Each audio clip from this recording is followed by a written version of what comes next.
a glass of water. All right. Cough off you. Oh, Actually, same. All right. Well, we'll take a second. I was about to introduce, but that's fine. Yeah. Sorry, everybody. We're just I started a little early.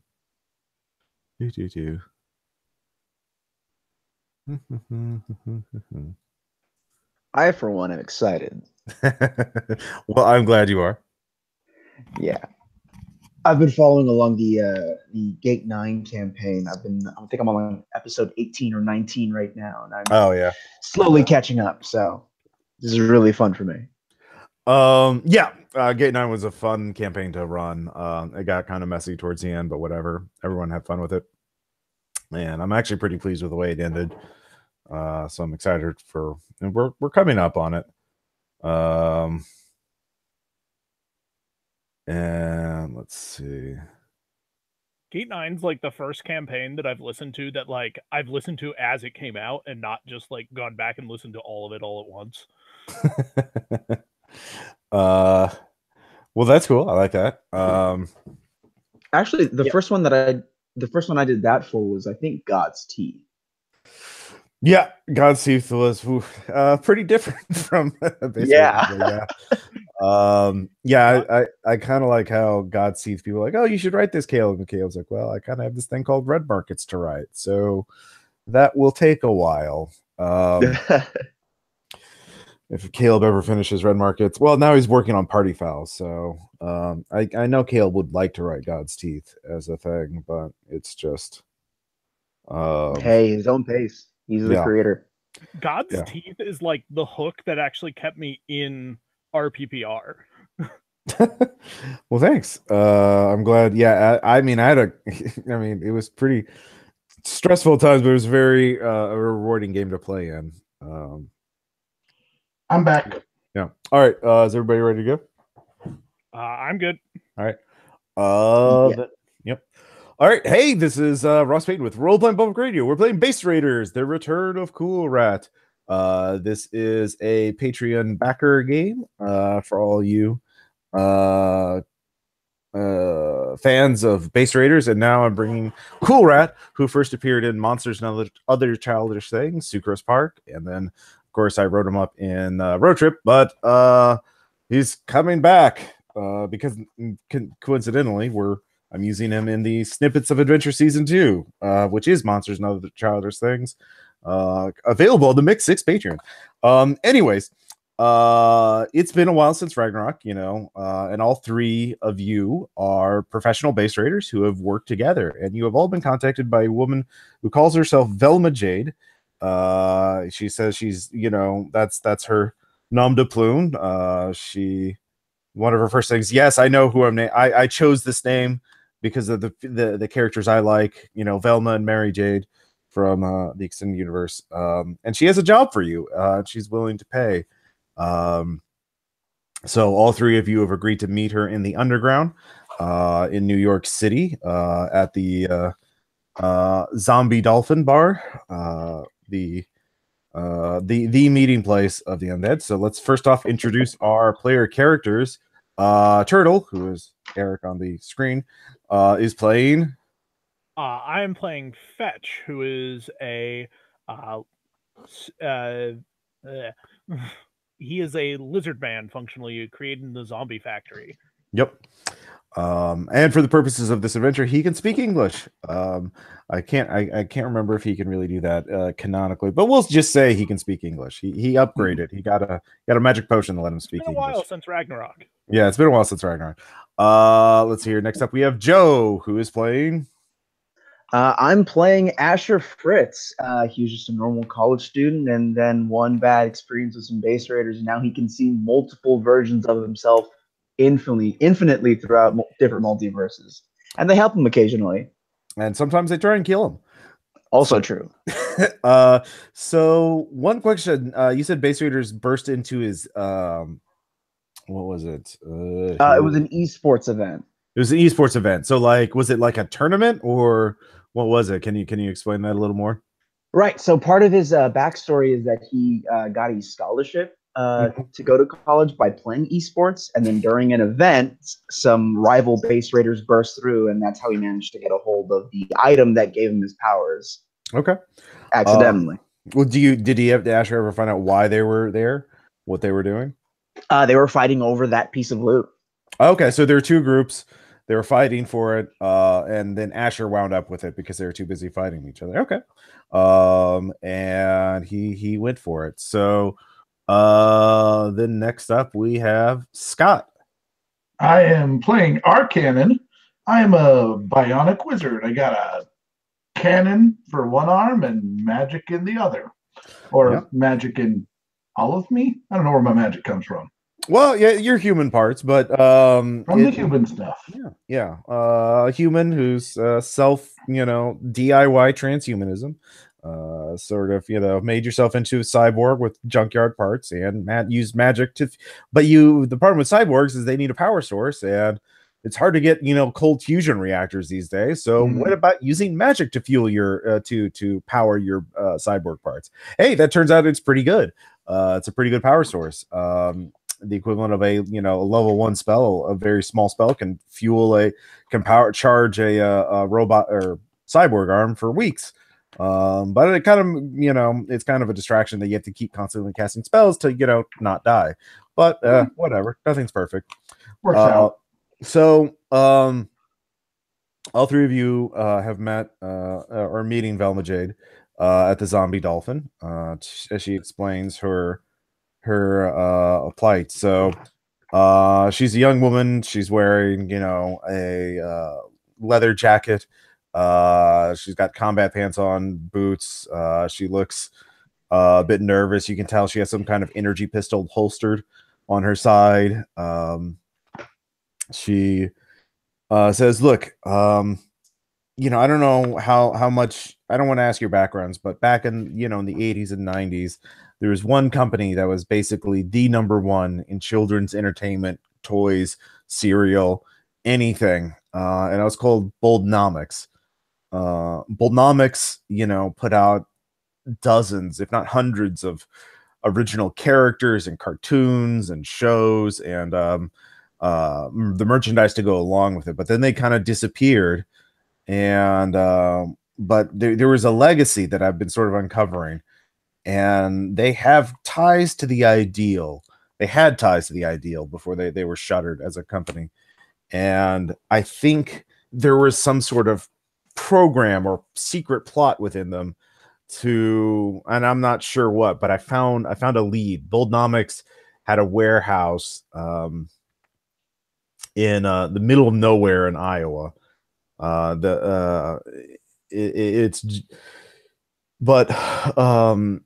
This warehouse, I think, is actually an access point to a secret facility that they have, and I think I know how to activate it.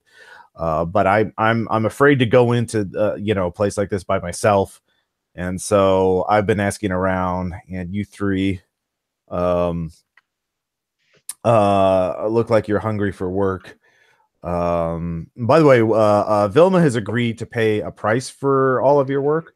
You've negotiated this individually. I'll just ask you can kind of specify something within reason. What in general would each of your characters want? It's just a role-playing thing. It doesn't, since it's a one-shot.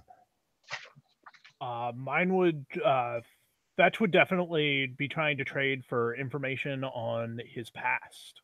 All right, yeah, Velma certainly has information about the zombie factory and about she's been digging through apparently one of the things she's been doing is been just buying one source of loot that base raiders get is like archives of data from these bases and reams of documents. And the thing is, base raiders are sort of, most of them are pretty much adrenaline junkies, so they don't really like doing long hours of tedious research, weeks and weeks of research. But Velma does, so she's been correlating and connecting all these documents from different bases to sort of piece together a lot of information. So she's figured things out just by buying basically hard drives on the black market and scanning them for information.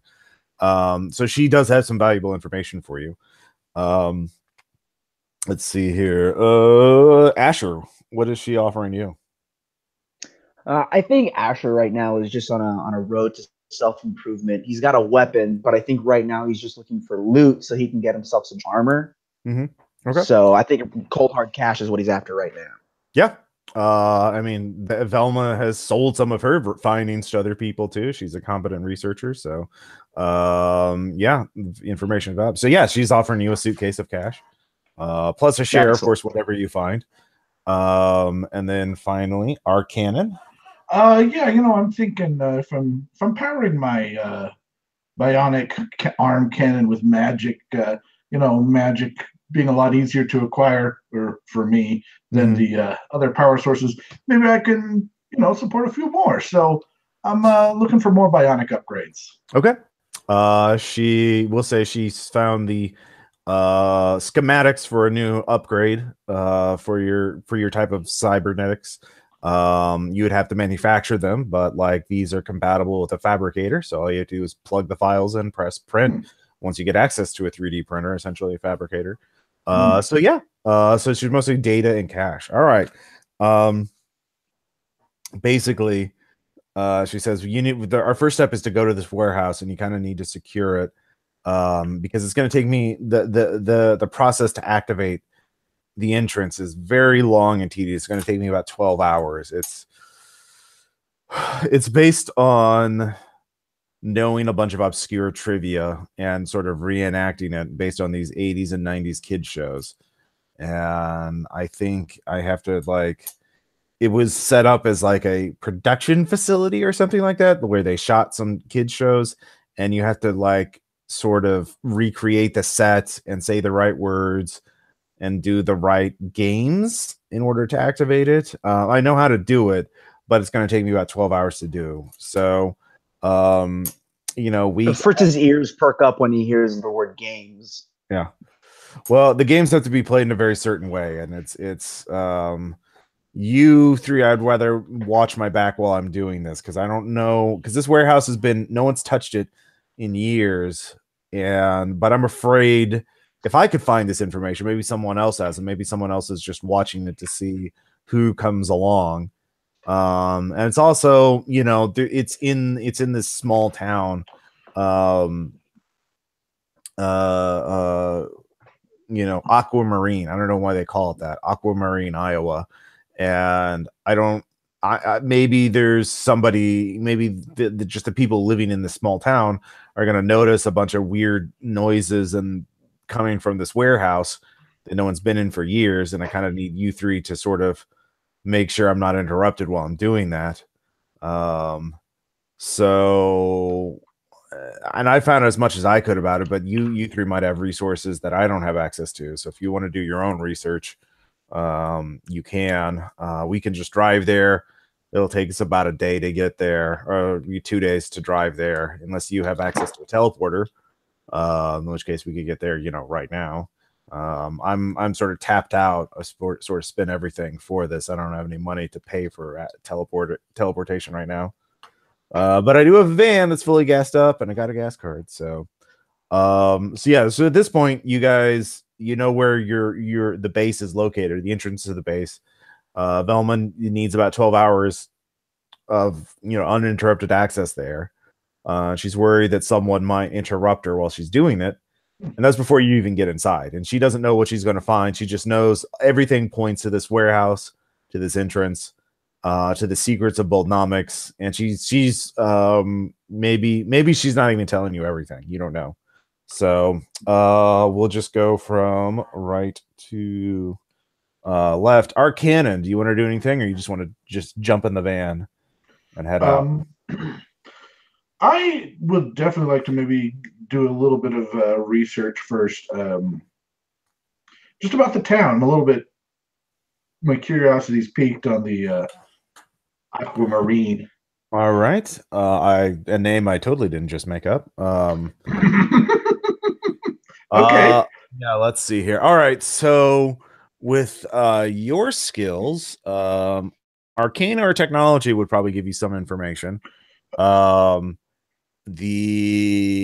about what she's told you. But you don't have so maybe I'll specifically look into seeing if there's been strange arcane type things happen in that town in the past. Okay. Using my arcana.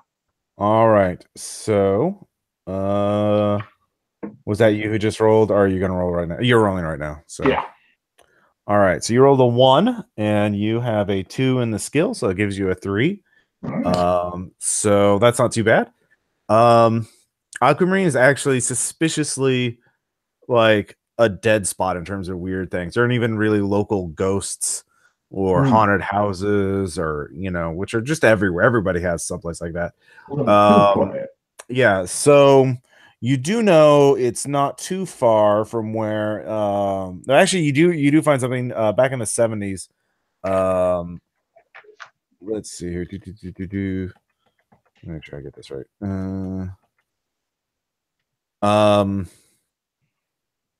This well, that was in Ohio, but you do know the Demiurge, which was a sorceress villain back in the 70s. Attacked the ideal sorcerer hero named Cerulean, and they fought in Ohio, but there was bleed, and there was a cosmic battle, so there's shockwaves of energy that sort of rippled throughout the Midwest, causing all kinds of weirdness. But this town apparently has been spared from that entirely, which to you suggests that someone with sorcerer's power has specifically warded this town to be free of mystical interference. You do know that certain types of really advanced technology are sensitive to magic, especially those that deal with teleportation or dimensional portals or that kind of thing. So this could be a suggestion that perhaps the Ideal protected this town in order to have some sort of high-powered teleporter or dimensional portal active in the area. So that's what you sort of infer. Okay. Well, that takes you some time to research. So, Asher, do you want to do anything? Or do you want to hop in the bed? Yeah. So the co-op ability gives me knowledge of alternate realities. And so I wanted to maybe look into if Boldnamics was doing any different in different planes or something that maybe would give us hints as to what's going on here. Yeah, sure. All right. So yeah, I do have co-op at Ascendant. Yeah, that'll give you better information. Like if it's not an opposed roll, higher power tiers just give you a better quality of result. It's not gonna so just go ahead and roll your normal thing and add co-op to it. Your normal skill bonus, but your result is going to be a lot better. That's a -1 you rolled, and it is at great, 4. So +4. Yeah, so 4 - 1 is 3. So, 3. Awesome. At Ascendant. Yep.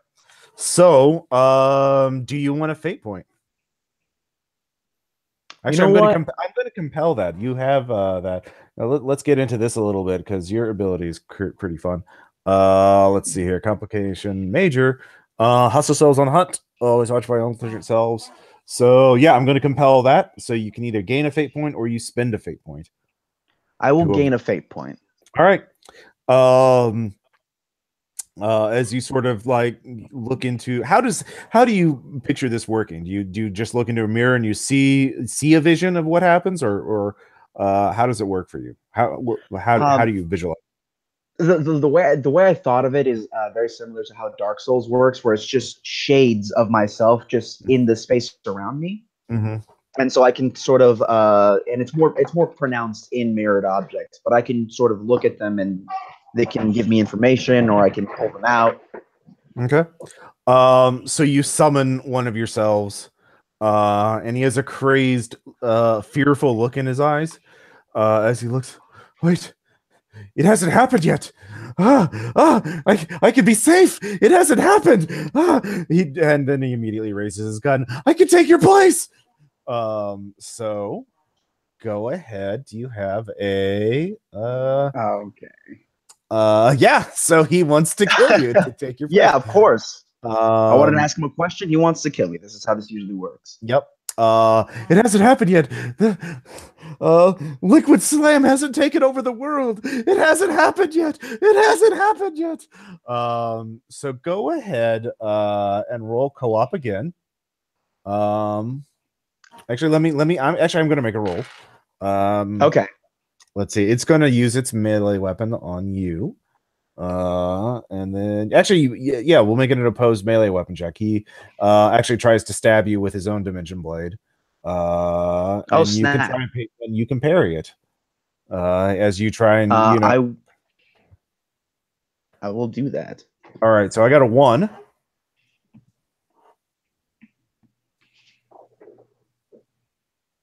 And you got a 3. So you parry the blade.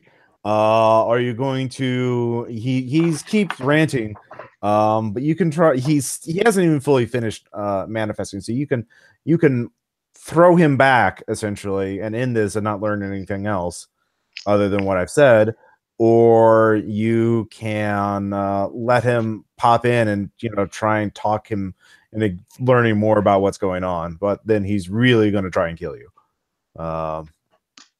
I think what Asher has learned just through multiple experiences with his evil selves is that it's best to just push them back and deal with them later. Okay. And because there's infinite versions of him, he can try afterwards. So I'm gonna push him. I'm gonna parry his blade and then push him back into the ether. Okay. As you push him back into the ether, you realize you were doing this in the underground, and several large, heavily armored and armed aliens and mutants pop up and it's like, excuse me, what just happened there? Yeah, sorry about that. I have a problem with myself. Yeah, don't worry. I'll usually handle it most times. There's no issue here. He's gone now. It should be fine. Yeah. That was an unauthorized dimensional summoning of a possible hostile being. That's not cool. That's well, this is your warning. And yeah. I'm very sorry about that. I did not intend for the dimensional being to be hostile. I was trying to call upon a self of mine that was not hostile. I can't control these things too well now. I'm sorry, everyone. I'm sorry. Look, you do it again, and there's going to be trouble, even if you banish your ones. You understand? Got it. I'll keep all my dimensions. Well, we got our eyes on you. The outsides. He takes he points at his 4 eyes and points his various his various hand tentacles at you, kind of like I got my eyes on you, but your face, finger. I look at all these shadow versions of myself that I can see that no one else can, so I'm just like, that's okay. I'm used to it. Okay, so the consequence is not only that you didn't get much information, you also cannot use you are no longer allowed to use this ability in the underground. You have to leave the sanctuary and find some place to do it. So that takes you some time to do and talk them down. So meanwhile, Fetch, are you going to be doing anything, or are you just hopping in the van? So do we have access to the location already? Like, I know we can't get inside, but well, you know where it is. You're in New York City right now. It's in Iowa. So Velma was going to drive you. She has a van painted green and blue, and she was just going to drive the 3 of you in it there, but it's like a 2-day trip. So you know where it is. You can look it on space Google Maps, basically. In that case, given that Fetch has spent most of his life trying to learn bases, trying to work out where he came from, can he work out anything about the space, like what its power, what it's capable of hiding, like from how big it is, or what power is running into it from the civilian grid, that kind of thing? Let's take a look at your skills and try and figure out what's the best one to do that. I think that would come under combat training program for information. Yeah, you could do that. So go ahead and give me a roll for that. All right, give me 1 sec.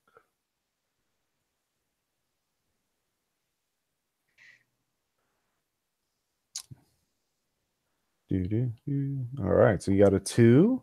And then that would be a 5. All right, so yeah, excellent. I assume you guys are sharing information with each other. Yeah. Yes. All right. Of course. Yeah. So when you hear from Arcannon about the sort of how it's mystically worded, that's actually ideal speak for pocket universe. That which actually probably explains why it takes 12 hours to open the entrance to this place, is because you have to activate the dimensional portal. You're not sure if it's technological or magical. If the ritual just means it's designed to be something that no one could accidentally activate. So that's why it takes so long to activate. So once you're in a pocket universe, you don't know how big it could be, and there's only going to be one way in and one way out. But because it's a pocket universe, it was not affected by Ragnarok either. So there could be superpowered beings in there the entire time. Now, all the ideal heroes are accounted for, but as you've learned now, the ideal had a lot of secrets, and they weren't as bad as like the super villains per se, but they had their own super soldier creation and robot building programs and all kinds of weird shit going on. So you have no idea what to expect in there. But it's probably self-sufficient. It's got all kinds of advanced technology in it. Lots of build-a-base technology, but it's probably but it's also been left alone for a long period of time. It's gonna be pretty risky. Yeah, who knows what we're gonna find in there? Yeah. All right, I'll share that with my teammates. Okay, but yeah, it's definitely a pocket universe. It's not physically there, so there's no way to get in other than the way they meant for you to get in. I mean, trying to like you can't like like a lot of base raiders like, oh, the base is underground under this building, we'll just drill down into the vault instead of going through all those traps. Fuck it, you can't kind of do that lateral bypass unless you had access to way more power than you guys actually have access to. It takes a really powerful being to force open a pocket universe and go in a different way. So that's probably need her to go through her. I'm sorry, what?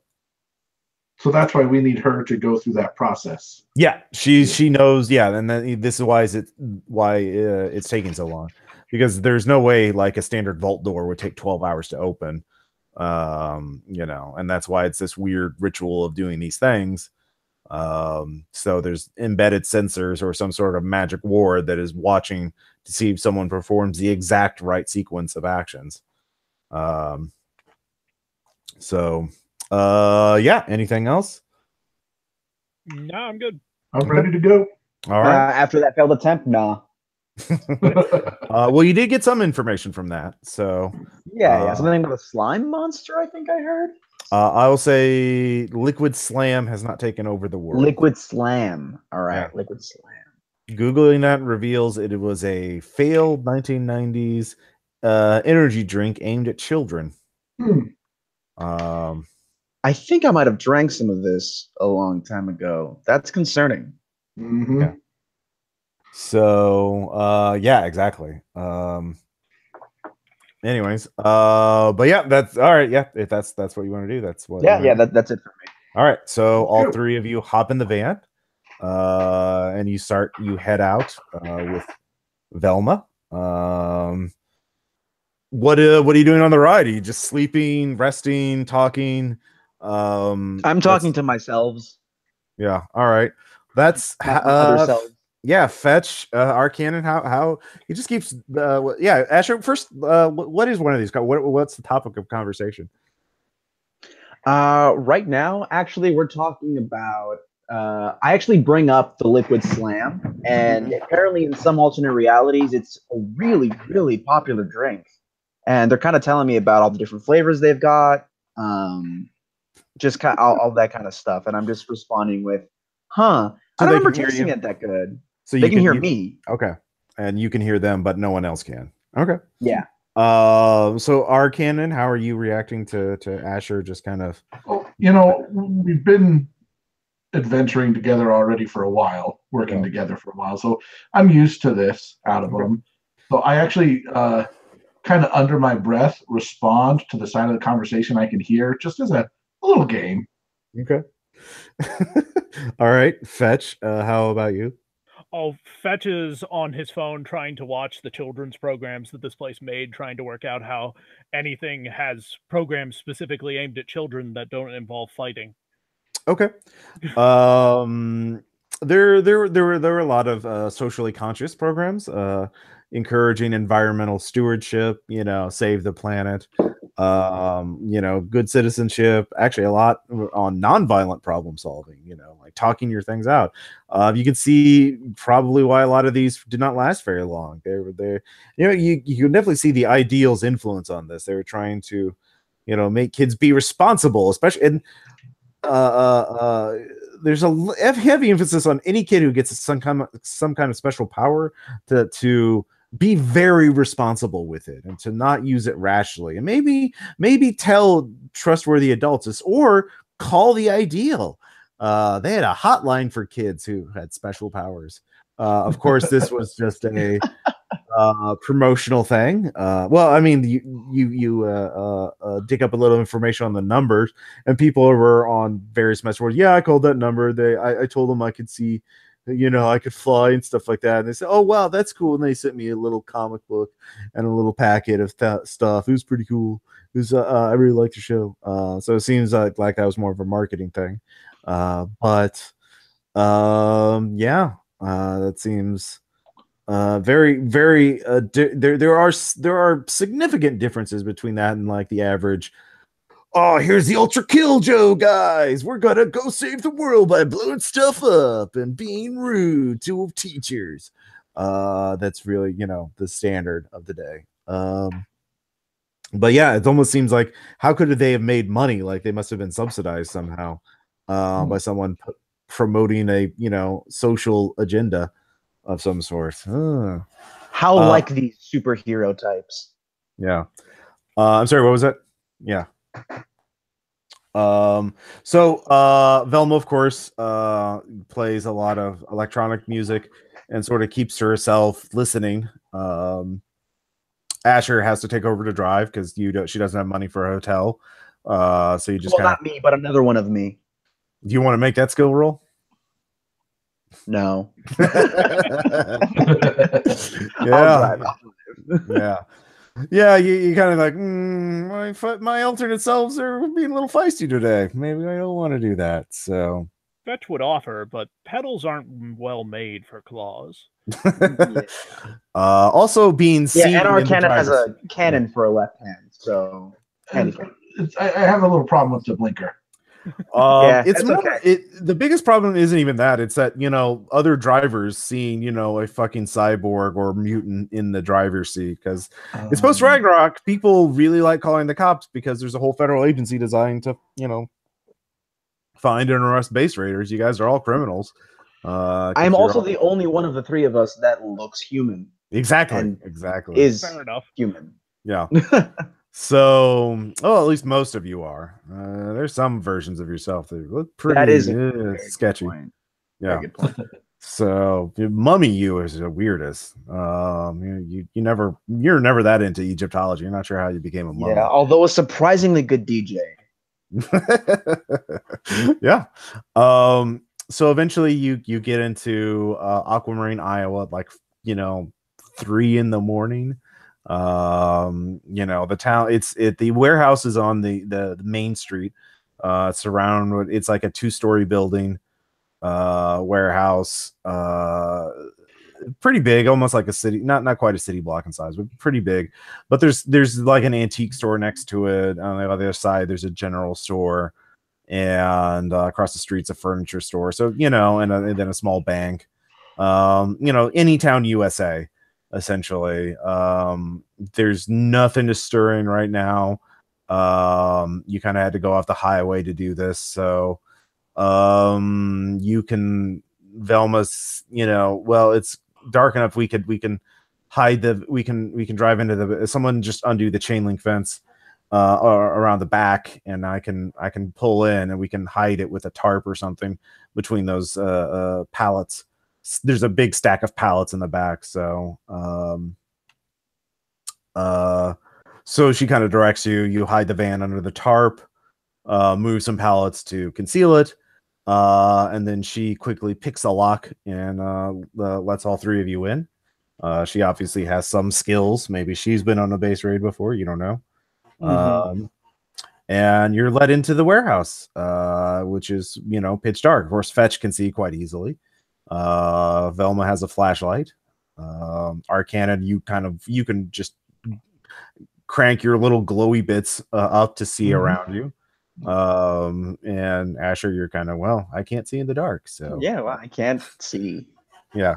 So again, so you're kind of just, I'll say she has an extra flashlight for you. So Cool.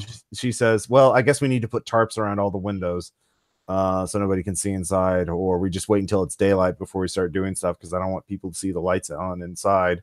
We kind of need the lights off. So you three kind of need to, what do you think to secure the perimeter? Because they kind of don't want to get the cops called on us or anything. So but you guys are more expert at this than I am, so I don't think I'll make any noise, but maybe someone will walk by and look through the windows. I don't know. What do you guys think? Are there any tall buildings around this warehouse, or is the warehouse the tallest building in it's in the tallest building on the street. There's a couple of taller buildings a few blocks away, but nothing on this street, nothing adjacent to it. Okay. Well, what I want to try and do is I want to try and get an alternate version of myself to kind of watch point, stay outside and keep a lookout. Okay. Can you give me a roll? Okay, let me do that.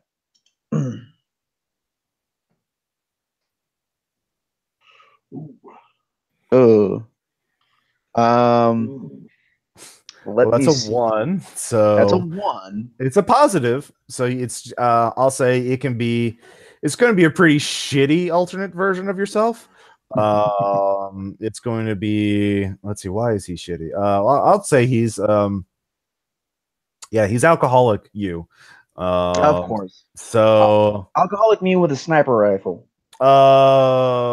Well, yeah, he had a sniper rifle. You don't know where it is. He just kind of shows up, and no, it's part of your weapon. He does have a sniper rifle.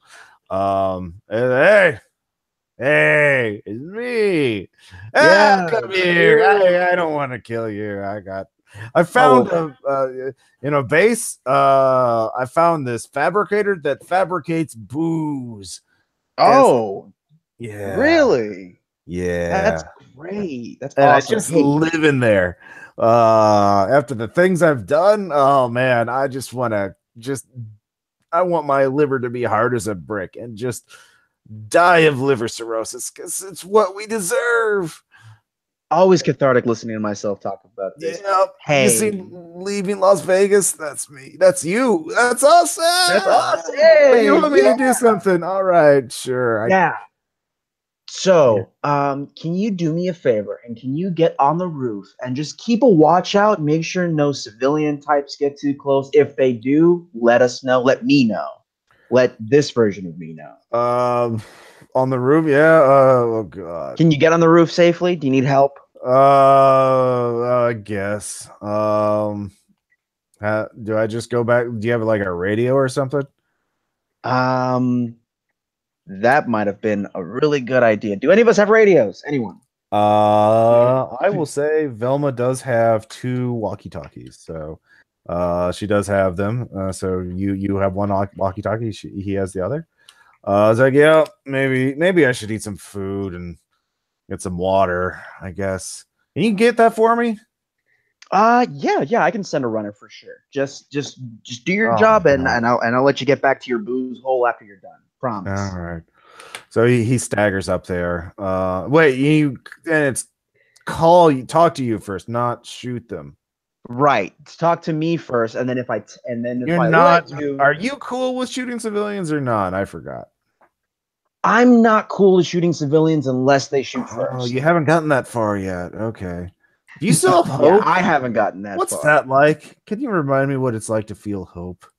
It's kind of warm. It's a little warm. You know what else is warm? Being drunk. Yep. That's what Yep. No, I knew I was going to say that. Yeah, vodka. That's a divorced woman's drink. That's like Yeah, well, this version of me is early 20s, so that's what I'm drinking. Okay, yeah. Brown liquors. Anyways, he staggers up. So All right, so we have a unconventional watchman on the roof. Yep. Let's see how that Fetch. goes. You can, let's see here. Let me look at your skills. You are a mutant chameleon. So I do have an idea. Yeah, okay. Can Fetch like stealth around town and steal, I don't know, a high voltage sign, a biohazard sign, something that would tell people, hey, maybe you don't want to come in here? Yeah, definitely. So first give me a mutant chameleon roll.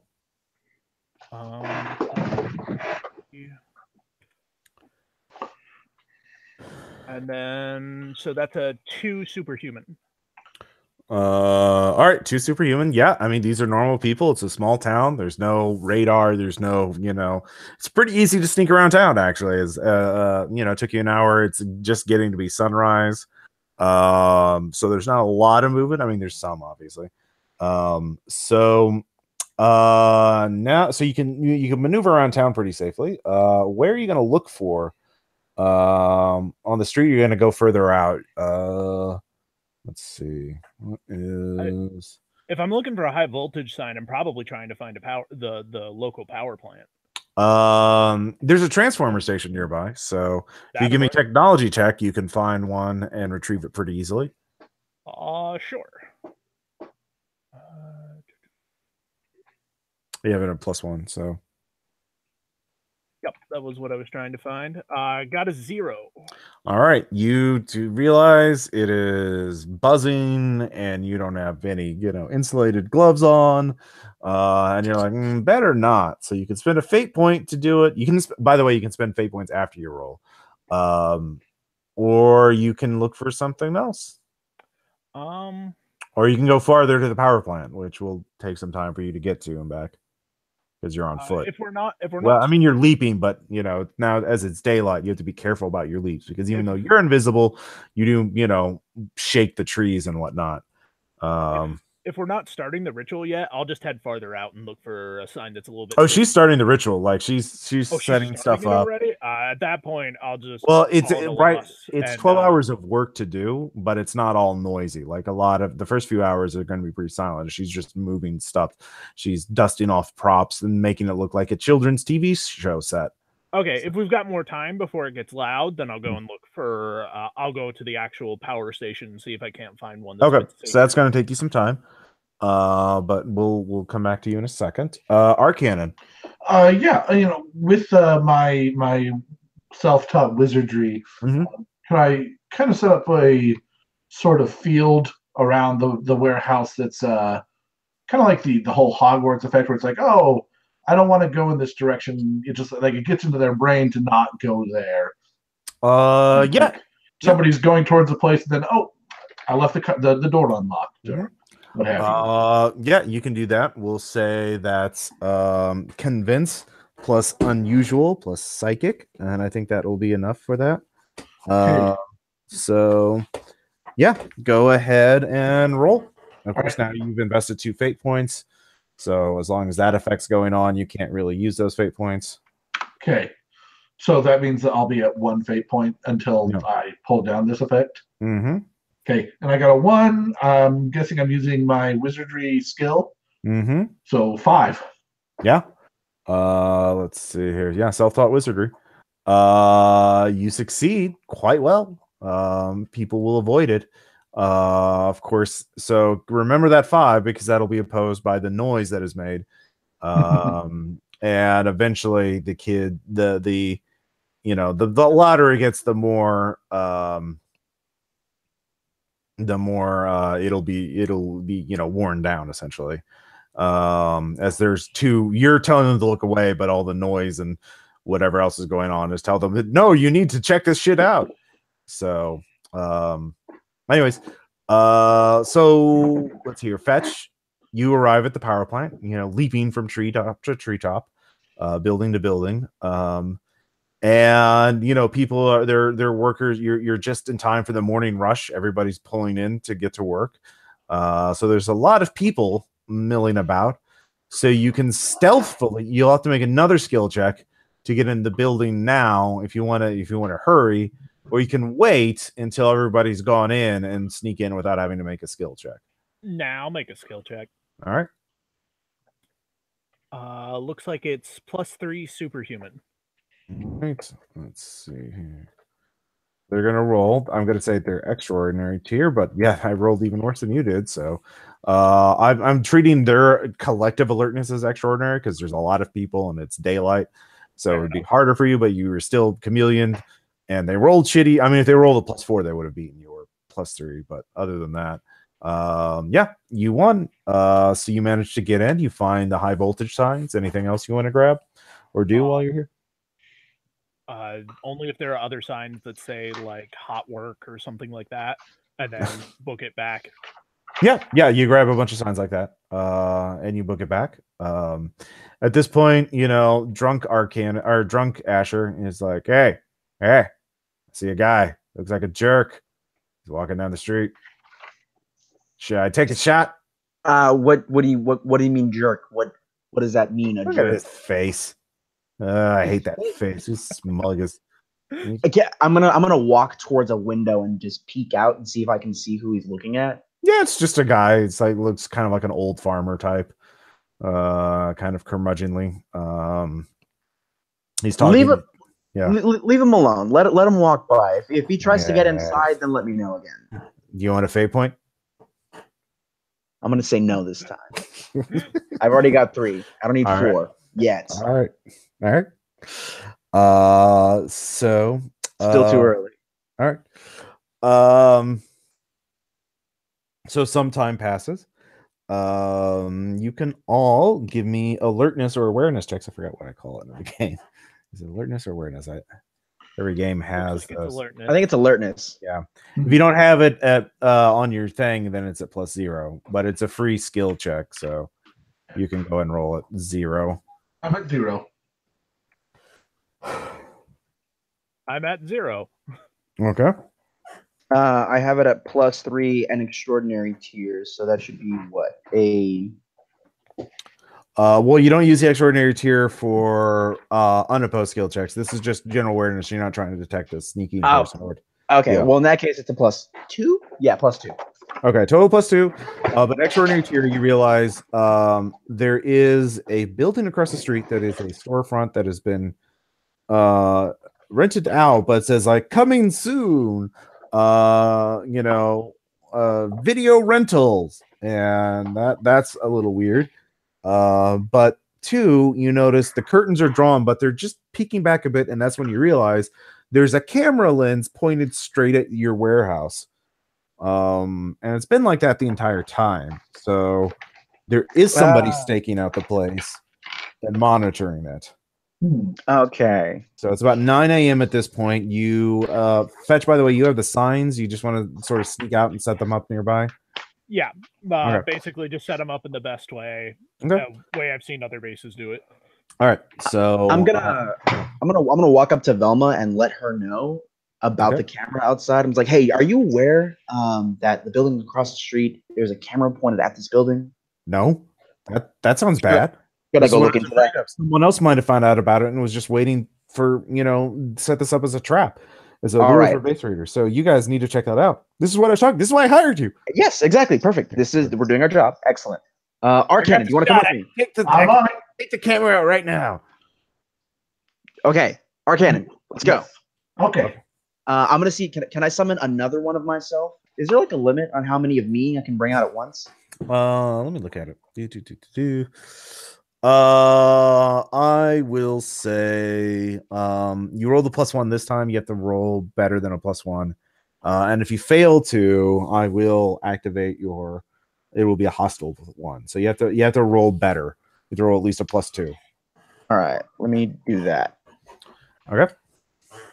I got a 1 + 4, total of 5. All right, yeah. You can summon one really good one or one or a couple of average ones. I'm gonna do a couple of average ones. All right, so two more show up. Yeah. What are they armed with? One of them is armed with a shotgun, I'm going to say. Okay. And the other one... by the way, you said the variable is per session. So you haven't specified. You just said a sniper rifle. In terms of game, like there's no difference. Fate is not a game that's like, oh, every gun is slightly different stats. You haven't set what the unusual times 4 is, so you don't have to now.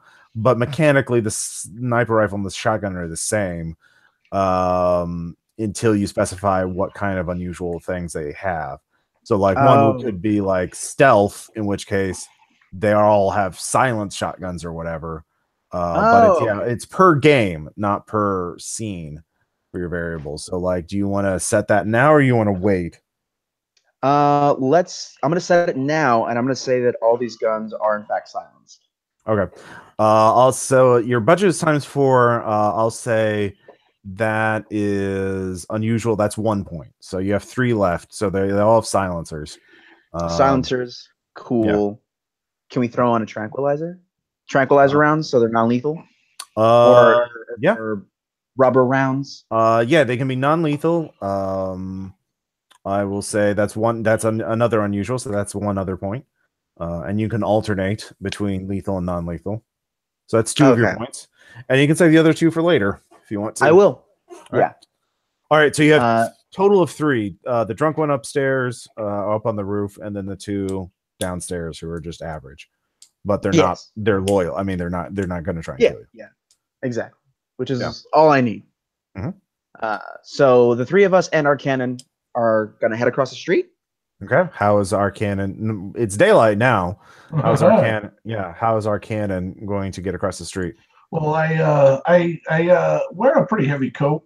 Okay. In the public to just kind of keep my gigantic arm cannon a little bit concealed. Okay. It's not the most effective. I mean, you're asking for a compel. So right now I'm a little noisy. Yeah, you are noisy. So I'm just saying you're setting yourself for a compel pretty if anyone gets close to you. But I mean that's fine right now. No one you can do the Teenage Mutant Ninja Turtle thing and just wear a trench coat and a hat.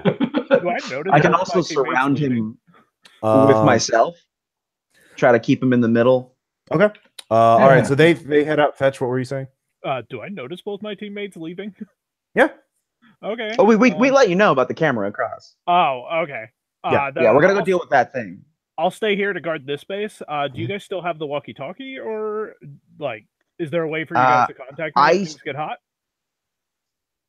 I'm gonna give you the walkie-talkie. The other walkie-talkie is with the sniper upstairs. I'll let you decide what he does. All right. Be careful with me. And I give him the walkie-talkie. Hey, who's this? Fetch, who's this? It's Asher. Oh, really? Asher just left. No, well, I'm the other one. That's how this thing works. There's lots of you too. Yeah. Hey, I'm thirsty and hungry. You don't want me to pass out or anything, do you? This is your problem now, Fetch. Oh, God. Can I get a fate point to not realize that he doesn't actually need these things and go get them for him? Yeah. I'll take it. All right. So now you have to get some food and water, something to drink and something to eat for him. And you're a mutant stealth monster, so I assume you're not paying for these things. I am 100% stealing them. All right.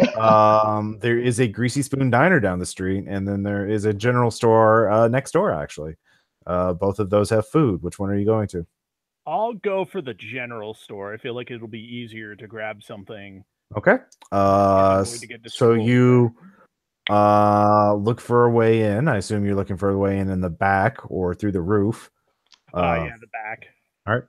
All right. So you're looking in there. There is a locked door that they use. There's a security door and one of those sliding truck entrance doors. They have a truck loading dock there. They're both locked, so you can give me a burglary check to pick those locks. One of those locks. All right. I'm gonna try the door first, not the truck entrance. Sure.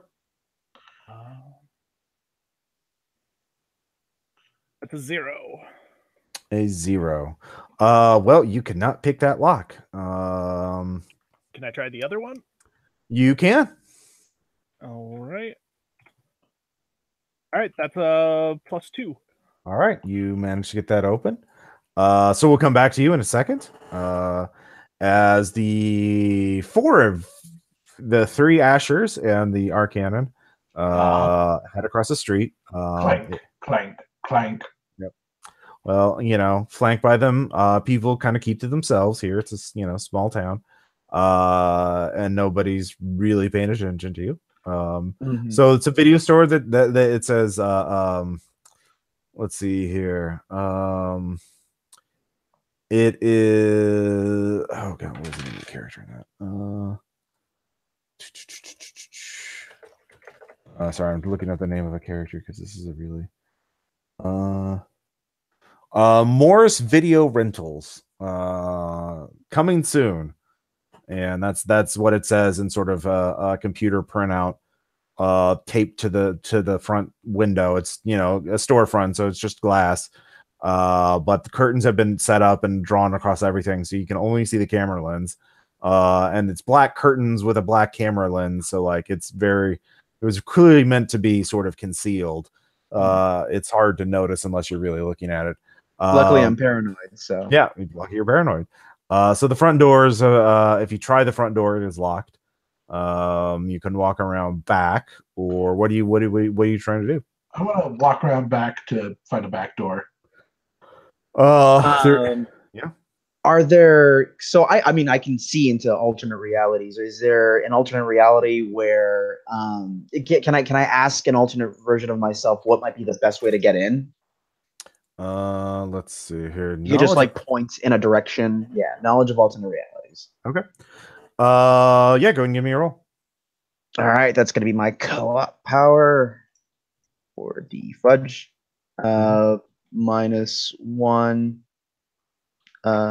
is the roll, so that's going to be a +3. All right. With the 3, there's two voices. One is just like, oh well, you can kill you could just shoot it's glass, just shoot it open, or just break it. No one will notice. Just break the door and just walk in. And the other one says, oh yeah, well, you can go in the back. I mean, there is a claymore there, so have the big robot do it. I'm going to turn to Arcanon, hold out my hand, and say, "Wait, be careful. There is a claymore by the door in the back." Renaissance fairs.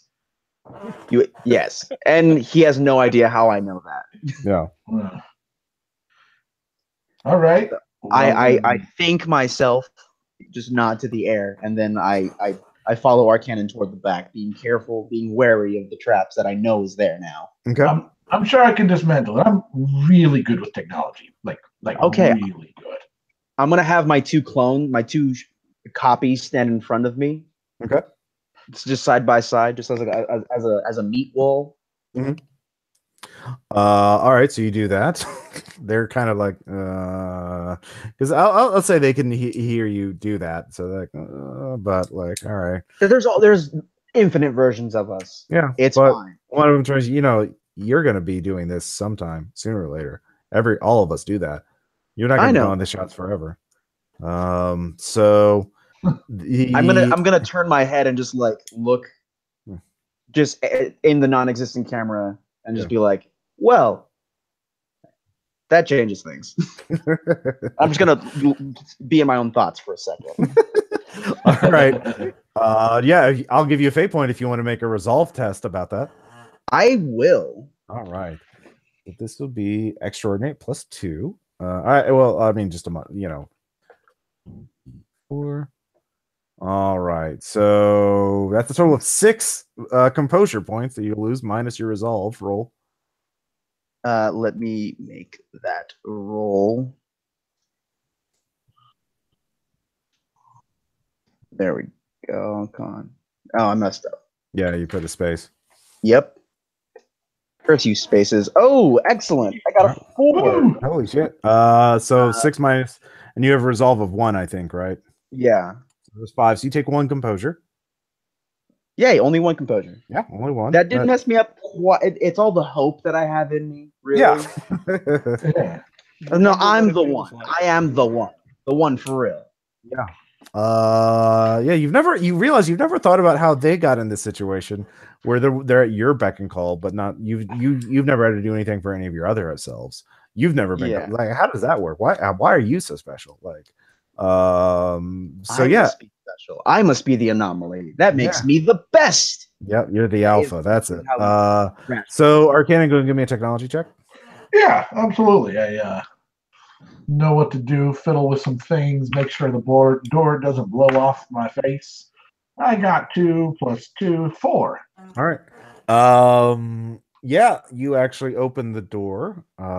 It is not a claymore. It is some kind of trap. You realize that there is a trap there, but it's a tripwire that connects to a crossbow that has a wooden bolt in it. Aims squarely at chest height. So that's weird. Wooden bolt?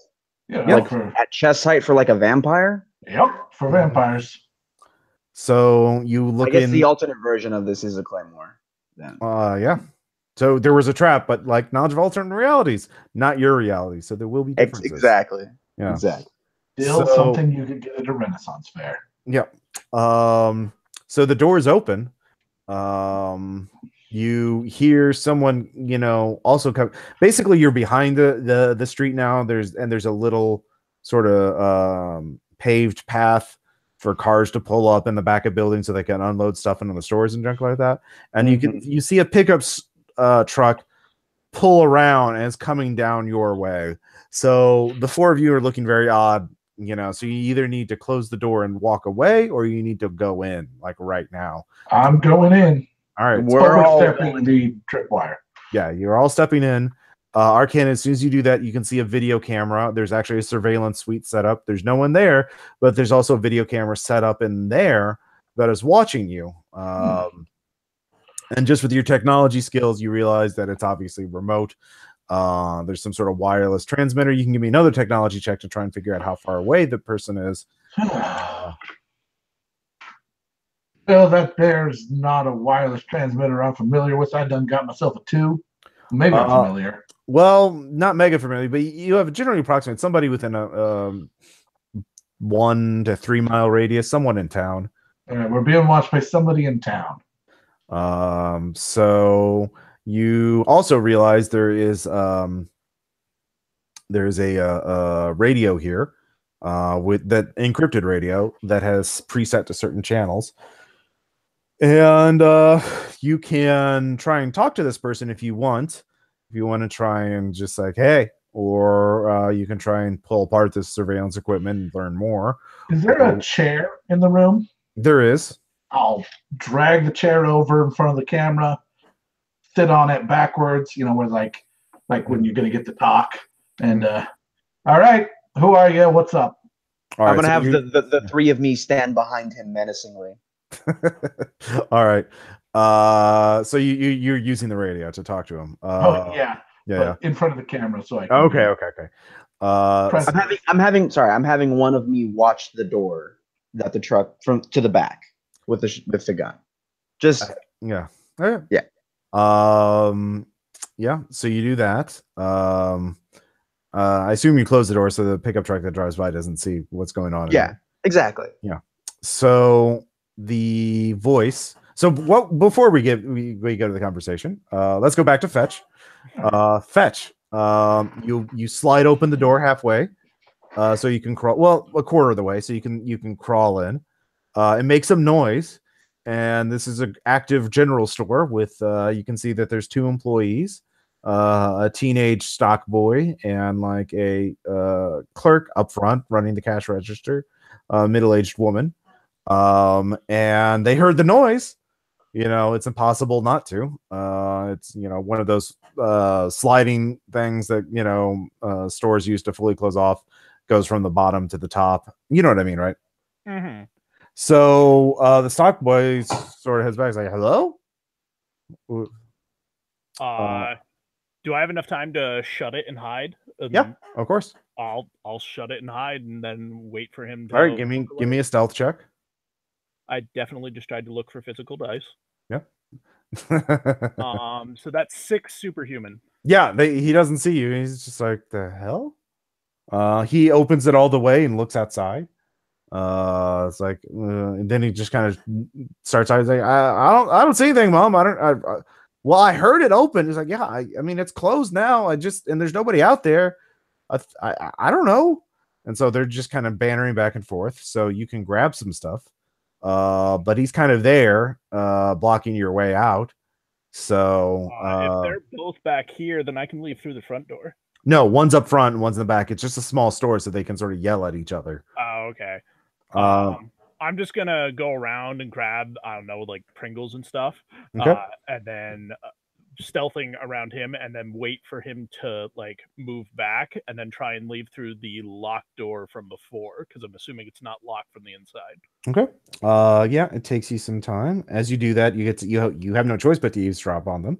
And he says, "Well, I wonder when that video store is going to open up." Yeah, that guy. I talked to the guy who's setting it up. Miles. Yep, he's I don't know. I do want to rent some movies ever since the Red Box shut down, but he ain't giving me. He's not giving me a date on when it's opening up, so they're kind of annoyed about that. And mayor's gonna. I wish we could rent out that warehouse, open that up. That would be cool. They're just regular kind of chats. So as you're doing that, eventually he goes, and you can slip out the back. So what'd you get, by the way? I got a 6. No, for what are you physically taking from the store? I would just be taking like chips and water bottles, just junk food, basically. All right. So you managed to get back, and you get the stuff to the alcoholic, Asher, who's kind of I don't remember you. What's your deal? You need to maintain Overwatch for us here. No. I mean, what's your deal? Are you cursed? Oh, I was kind of made this way. Oh, you're one of those things. Yeah. Well, do you drink? I drink water. That's not what I meant. I mean, a place like that's got to at least have some Jim Beam or something. Don't you have enough alcohol already? Well, I don't have it here. To his alcoholic father. I didn't bring I wasn't given a choice. I was next to the mother load of booze, but until the other one sends me back, I can't. I don't have any on. I'm going dry. I'm going to get the shakes. I gotta steady my hand. It's for my aim. You need to get me some. Get me some more.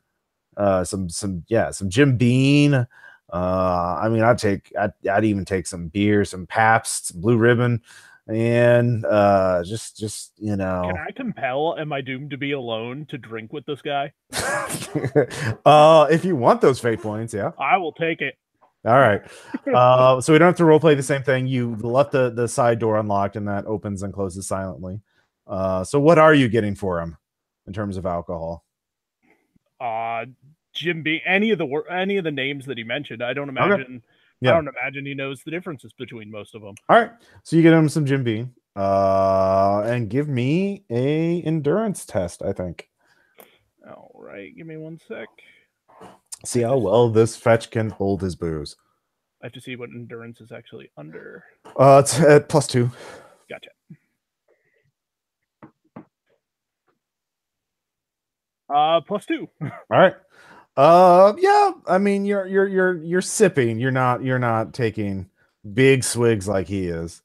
But I'm getting some companionship, and that's what's important. Yeah, he opens up. He's pretty cheerful. He thinks you're cool. You're cool. Anyone's ever told me that. Whatever the thing you are is, it's pretty cool. I prefer reptile. Yeah. So meanwhile, there's a voice on the radio that says, "Yes, this is the Crusaders of Night. We're here to eliminate the bloodsuckers and the monsters that stalk the darkness because we're darker than they are." And I don't know. You're not. You're clearly your tin man bodyguard won't save you. You clone daywalkers. We'll come for you. Oh, I think I get what this is. He thinks he's like a Van Helsing type. Yeah, crossbow.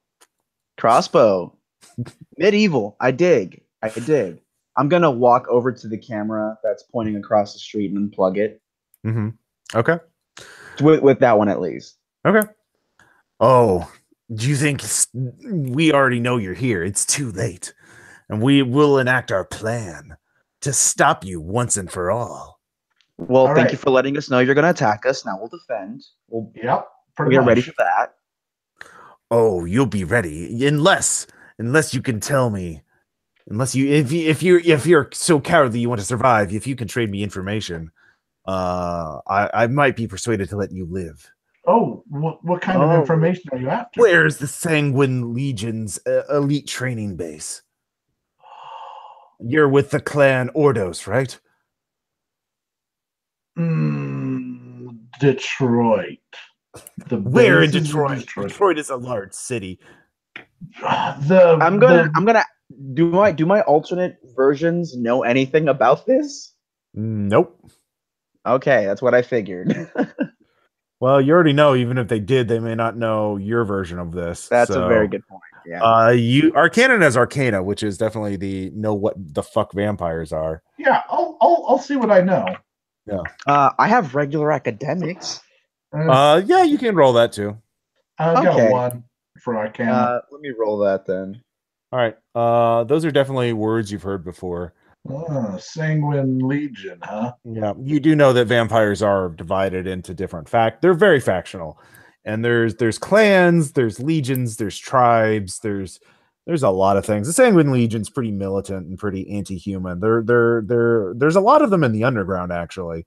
And they're part of the faction of the underground that wants to like take over Earth and use humans as slaves and cattle.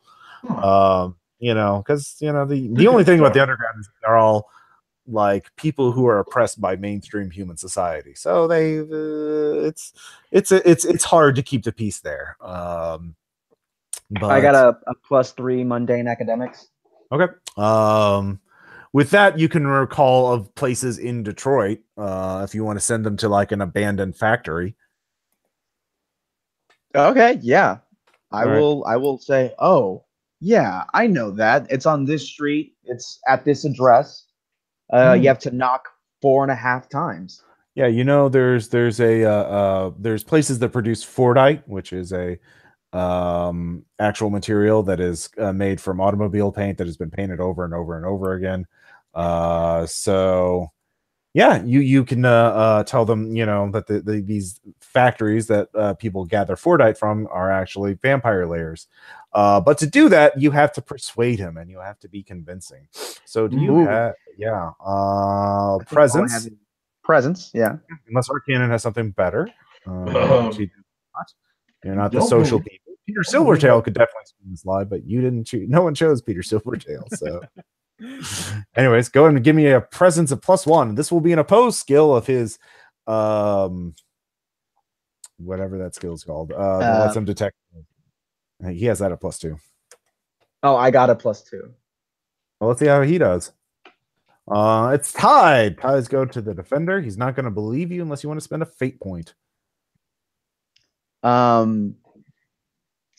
He's okay. I'm not going to spend the face point. He's going to catch me in the lie, and I'm just going to say, "Look, man, we're not part of this Crimson Legion or whatever. We're not monsters." Yeah, you lied once, you lie again. You're clearly that's all the proof I need that you may not be vampires, but you're clearly slaves to the darkness. What does that make you?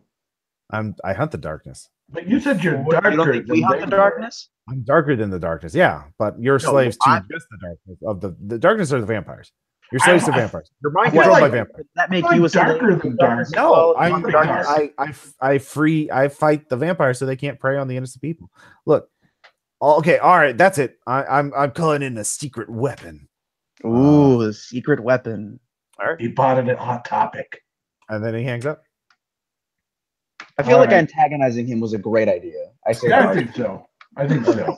All right. Well, we should probably get back there and deal with that secret weapon when it shows up. All right. Yeah. Should we take these cameras with us? No, we should destroy these cameras. Definitely destroy them. All right, yeah, that's pretty easy to do.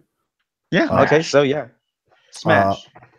So as you're leaving, that takes some time for you to have your little chat. I'm gonna take the crossbow. Okay, you're taking a crossbow. And so there's another old farmer looking guy who sees you. He's like, "Oh, hey, you doing some hunting?"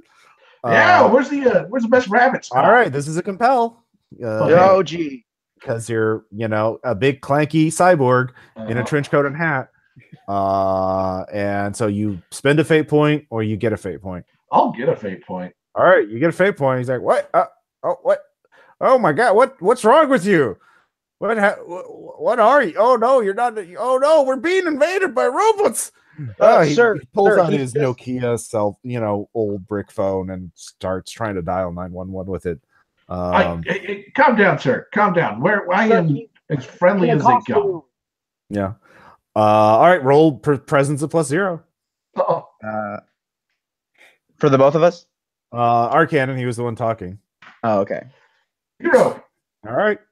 He's not convinced. He's dialing. All right, damn it. How do I hack this thing? Can I try convincing him? Yeah, you get one shot. All right, I will use my one shot. Okay.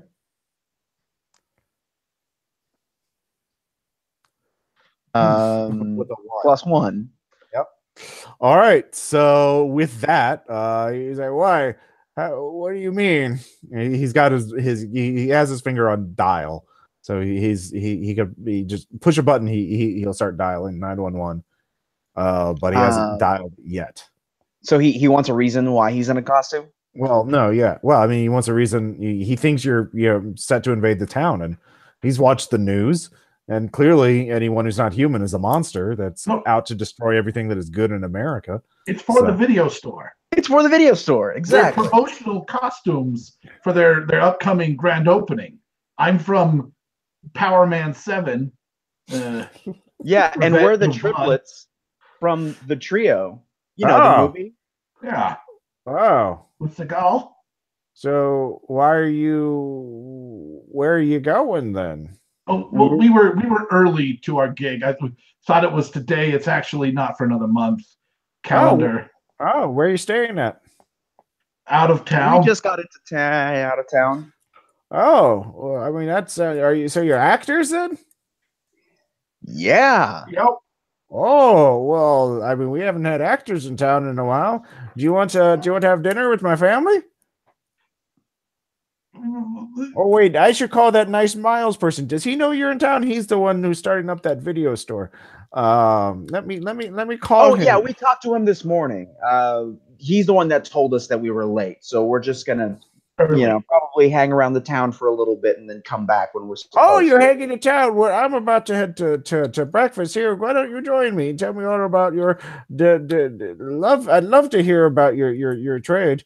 It's on breakfast will be on me. If you're coming to entertain this small town, I would love to hear about it. I didn't eat dinner last night. You three all that's very good makeup. You look very similar to one another. Yeah, we're triplets. Yeah. Oh, you're triplets. Oh, wow. I've never seen triplets. Wow, that's really interesting. It's very useful for making movies. Okay. So so you have to go and eat breakfast with this guy. Okay. Yeah. Can I leave one of my clones here? That would require another presence check. My brother Todd is very sick. He's probably just gonna go back to the hotel. Let's hope it works. All right. Plus 2, 3. So total 3. Oh, Yeah. I'm sorry to hear that. Yeah. And it's actually going to be me that stays. I'm Okay. letting the other two clones go. Okay. All right. So yeah. Like, hey, they get a meal. Yeah, they do get a meal. They're like, all right, whatever. So where's breakfast? It's a greasy spoon down the street. So oh, great. Good old lumberjack special. It's called God, what was the name of the secretary? Nuzzle left behind. Angus's diner. So I think it was Angus. Yeah, right. just so minutes later, 10 minutes later, a fire truck comes roaring in. And they seem to get out, and they're looking very quizzically at the warehouse. And it looks like Miles's secret weapon is to call in. It looks like they're heading to the front door of the warehouse. They're specifically called here to do this, so they can ignore the illusion spell, or that they. Since I'm back at the warehouse, can I? Was I able to talk with Fetch and Drunk Asher? Sure. Okay, so when I see the fire truck pull in, I'm gonna look toward Drunk Asher and say, "Hey, can you make a distraction? Can you get those guys away from here? I'll send you back as soon as you're done." Oh, okay. Well, he starts patting himself. Did I leave that incendiary ammo around? He starts patting his pockets. And did he leave that incendiary ammo? He has his incendiary ammo. All right, that's going to be two. Let me double check to see if that's 1 or 2 points, because I think fire is definitely a secret thing. Nope. I think it counts as 1. I think I remember reading. It's just 1. So that's your third one. You have 1 left. So he has some incendiary ammo. So he just pops up and fires a silence bullet. One of the let's see. Shoot the video store. Shoot the video store. Oh, okay, yeah. He just sets the curtains on fire. So yeah, the fire department. Oh, that was the problem. Yeah, they the magic of the ignore the warehouse kicks in, as they have something else to focus on now. So crisis averted. You just started a fire in the small town. Good thing that we know the building is empty, and I promised Drunk Asher he could go, so I'm going to send him away. All right. No, my drinking buddy. Don't worry, he's getting a lot more booze where he's going. Yeah. All right. So, Arcannon. You're surrounded. You become quickly you and the 2 clones copies become the main attraction of the diner, obviously, and they're asking you all kinds of questions. Yeah. I mean, I've been in the acting business since the early +90s. I was in Crusher's Revenge, Stab of the Stabbings. All right, give me a presence check. I'll give you a +1 bonus because you've been hyped. I got 2. All right. With that, you're able to hold your own. And does somebody? Yeah. Oh no, my breakfast is already covered, isn't it? Sweet. Yeah. You don't have to worry about that. The clones. One is a vegan apparently, and the other one is not. The one is exclusively a carnivore. What are the odds? Yeah. So yeah, that passes pretty. The passes pretty pleasantly. I mean, it's like, oh yeah, hey, it's not too bad. So you managed to walk away, and once you get to the warehouse, everyone kind of like, yeah, just sort of starts ignoring you. I got a lot of autographs signed. Yeah. The identity of Crush Man. One of the clones does say, yeah, there's a great movie that we've been working on about the end of the world. It's how all this instability and base rating essentially causes just existential threat after existential threat until there's too many for anyone to keep up with, and the world is just wiped out, and the refugees have to flee to other universes. It's a real family comedy movie about the extinction of our species and all life because of the greed and recklessness of just a small group of people. And he's just kind of laughs. It's really funny watching everything you've ever loved be destroyed. Anyways, the other clones, he's just in character. So anyway, of course, yeah. So you're all back in the warehouse, and then the rest of the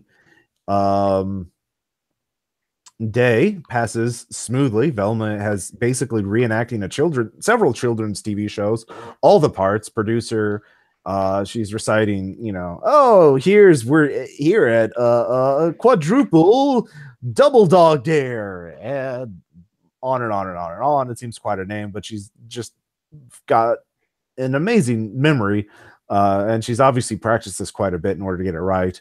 And so you start at 6 a.m. By 6 p.m, she's done. And as it's kind of been set up as a stage, almost like a circus center ring. And as we are all here today to meet the coolest of everyone and everyone's friend, Cool Rat. And she points just to the empty center ring, and then just within a second, an energy portal just appears. And then there's just some cool music, but nothing else happened. It's like, all right, I knew it. The summoning of Cool Rat would open the portal, and it'll stay open until Cool Rat comes through it. And Cool Rat is not through it, so that means he's trapped in there, and he's not dead. He's alive. He's in there. I knew it. I knew he was. He's there. So we're ready. We question. Yeah. Who's Cool Rat? Yeah. I'll explain on the other side. But we need to rescue him. We need to get him. He's clearly hurt, or he's not. He's my friend, and I need to save him. All right. Hey, you're the one paying me. Yeah. Boys, let's go. And I snap my fingers, and my two clones follow me. Okay. For keeping him that long, though, you'll have to spend a fate point. Ooh. Could I have banished them a while ago and then brought some new ones back? I'd have to re-roll. Well, that'll be a new skill roll. And I will do that. Okay. I'll bring some new boys. All right. At this point, would it be safe for me to disable my spell? If you want to, if you do that, though, people will be able to notice it again. And you don't know what you'll be coming back into. Well, can I spend a fate point to re-roll that? You can if you want. Can I do I need to use an aspect to do that? Yeah, what's your conviction? The one for real. Yeah. I mean that ties into it. You're the real one. You don't want an enemy summoned, and you're the one in control. So it's pretty easy to justify. All right, cool. Let me re-roll that then. You can add 2 to it instead, can he? Yeah, you can do that. Yeah, you can use it for a +2. If I use it for a +2, then I would just go +1. Yeah. So I'm hoping for maybe a better roll. Yeah, hopefully. You can do that. Sure. And you do. I got a 1. And it is at Ascendant, so +5. Yeah. So 6? Yeah. Well, it's actually 5. Well, it's your skill +1, so 5. Okay, yeah, gotcha. Extended tier just means a better result. So you can have. Are you looking for quality or quantity? This time I'm going for quality. Okay. Yeah, you get a really experienced version of yourself, or a very powerful version of yourself. What does he look like? He, of course, he looks like me, but he's got on this really cool black trench coat with a hood and this assault rifle that has all the various attachments that I've mentioned before: silencer, scope, incendiary ammo. And then also, well, not scope. It was non-lethal rounds. So, oh, right, my bad. Yeah, non-lethal rounds, silencer, fire rounds, and then I'll add one more later. All right. All right. So all of you, who's going in the portal first? Fetch will go in first. He can stealth. All right. Give me stealth roll. I'll pick up the rear. Okay. I believe that's +3 superhuman. Yep. All right. So Fetch goes through. He comes inside a very sort of a long chamber. It goes on to your left and right, very long. It's sort of like sort of an entrance foyer kind of, but it's very, very tall metal walls, and there's sort of a red carpet on the ground in all directions. But straight in front of him, there is this massive floating organic barrier that stretches from metal wall to metal wall, and there's little it's like yellow green, but there's little dark orbs inside of it, and just floating there, sort of ignoring the laws of physics. And there's also a broken robot on the side of the chamber, or like a robot that looks, well, it's not like physically broken, but it's clearly not powered on. It's kind of lying there on the ground. But yeah, with the stealth, nothing else happens. All right, I'll just stick to a metal wall and wait for my friends to come through. All right, who's coming in next? I and myself will. All right, you come in at the same time. There's a confetti. There's like, hey, it's Asher and Asher. Welcome to Boldnamics, the home of the future and the awesome power of kids. And I know I should be freaked out right now, but I'm actually excited. Yeah. And there's little spotlights, there's little 90s kind of like energetic music playing for a few I'm seconds. Smiling. Yeah. The other me is just kind of grimacing. All right. And then let's see here. I guess it would be Arcannon. Yep. All right, Arcannon, you step through. Hey, it's Arcannon. Welcome to Boldnamics, the future of kids and awesomeness. And then finally, it says, "Hey, it's Velma Jade. And welcome to Boldnamics." It's sort of a pre-programmed thing, but obviously the sensors didn't pick up fetch, so I'm just not. Which might be a good thing. Yeah. Velma's here. It's like, "Oh wow, we're here. We're in Boldnamics. I knew it.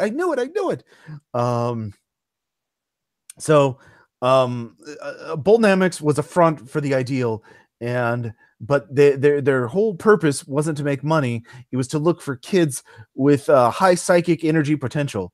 And they and I'm not sure why, but they whenever they found a kid with high psychic potential energy, they sent a companion being that they made here to be their friend. And Cool Rat was my friend, but then he left. But we have to get through that barrier." She points at the 3-story tall floating mass of this yellow green goo with little dark orbs in. Those are Explodos. That was a failed drink at the time. Okay, drinks. That makes sense.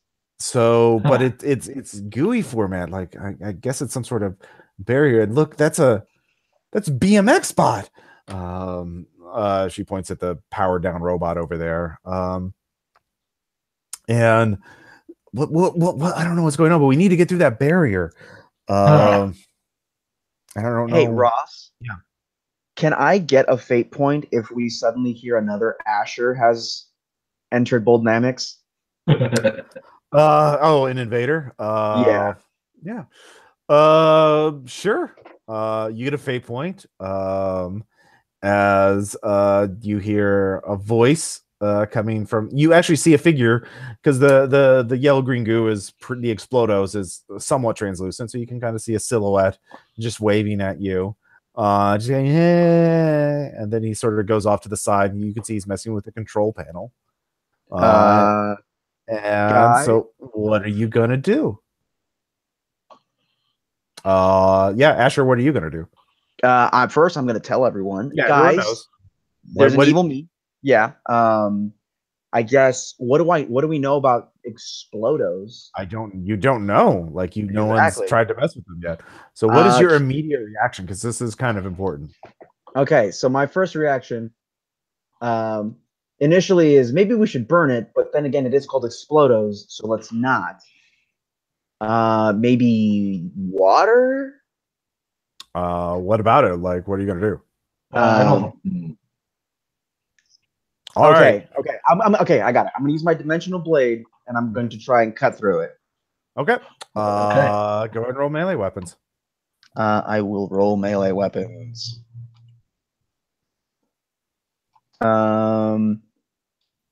It's going to be a +1, I think. Melee weapons at extraordinary. Yeah. All right. So that's what you're doing. As the goo starts falling. So he turned off whatever was keeping it up, and so you're just getting this tidal wave of goo sliding towards you. So you're chopping out. I'll roll for it's an area attack in a second. How's everyone else reacting? Arcanum, what are you gonna do? I'm gonna use some magic to kind of create a barrier to stop the goo. Because if it's wet, I don't want to touch it. All right. Are you going to do that for yourself or for everyone? Everyone. All right. So that'll be your spell for the scene. Okay. And I guess in doing that, I'm taking down my spell from before. Yeah, you pretty much have to. Yeah. So you trigger that and you activate that. So go ahead and give me a roll. Actually, give me a roll of that first because you can create a wall spell to just block it off if you roll well. Okay.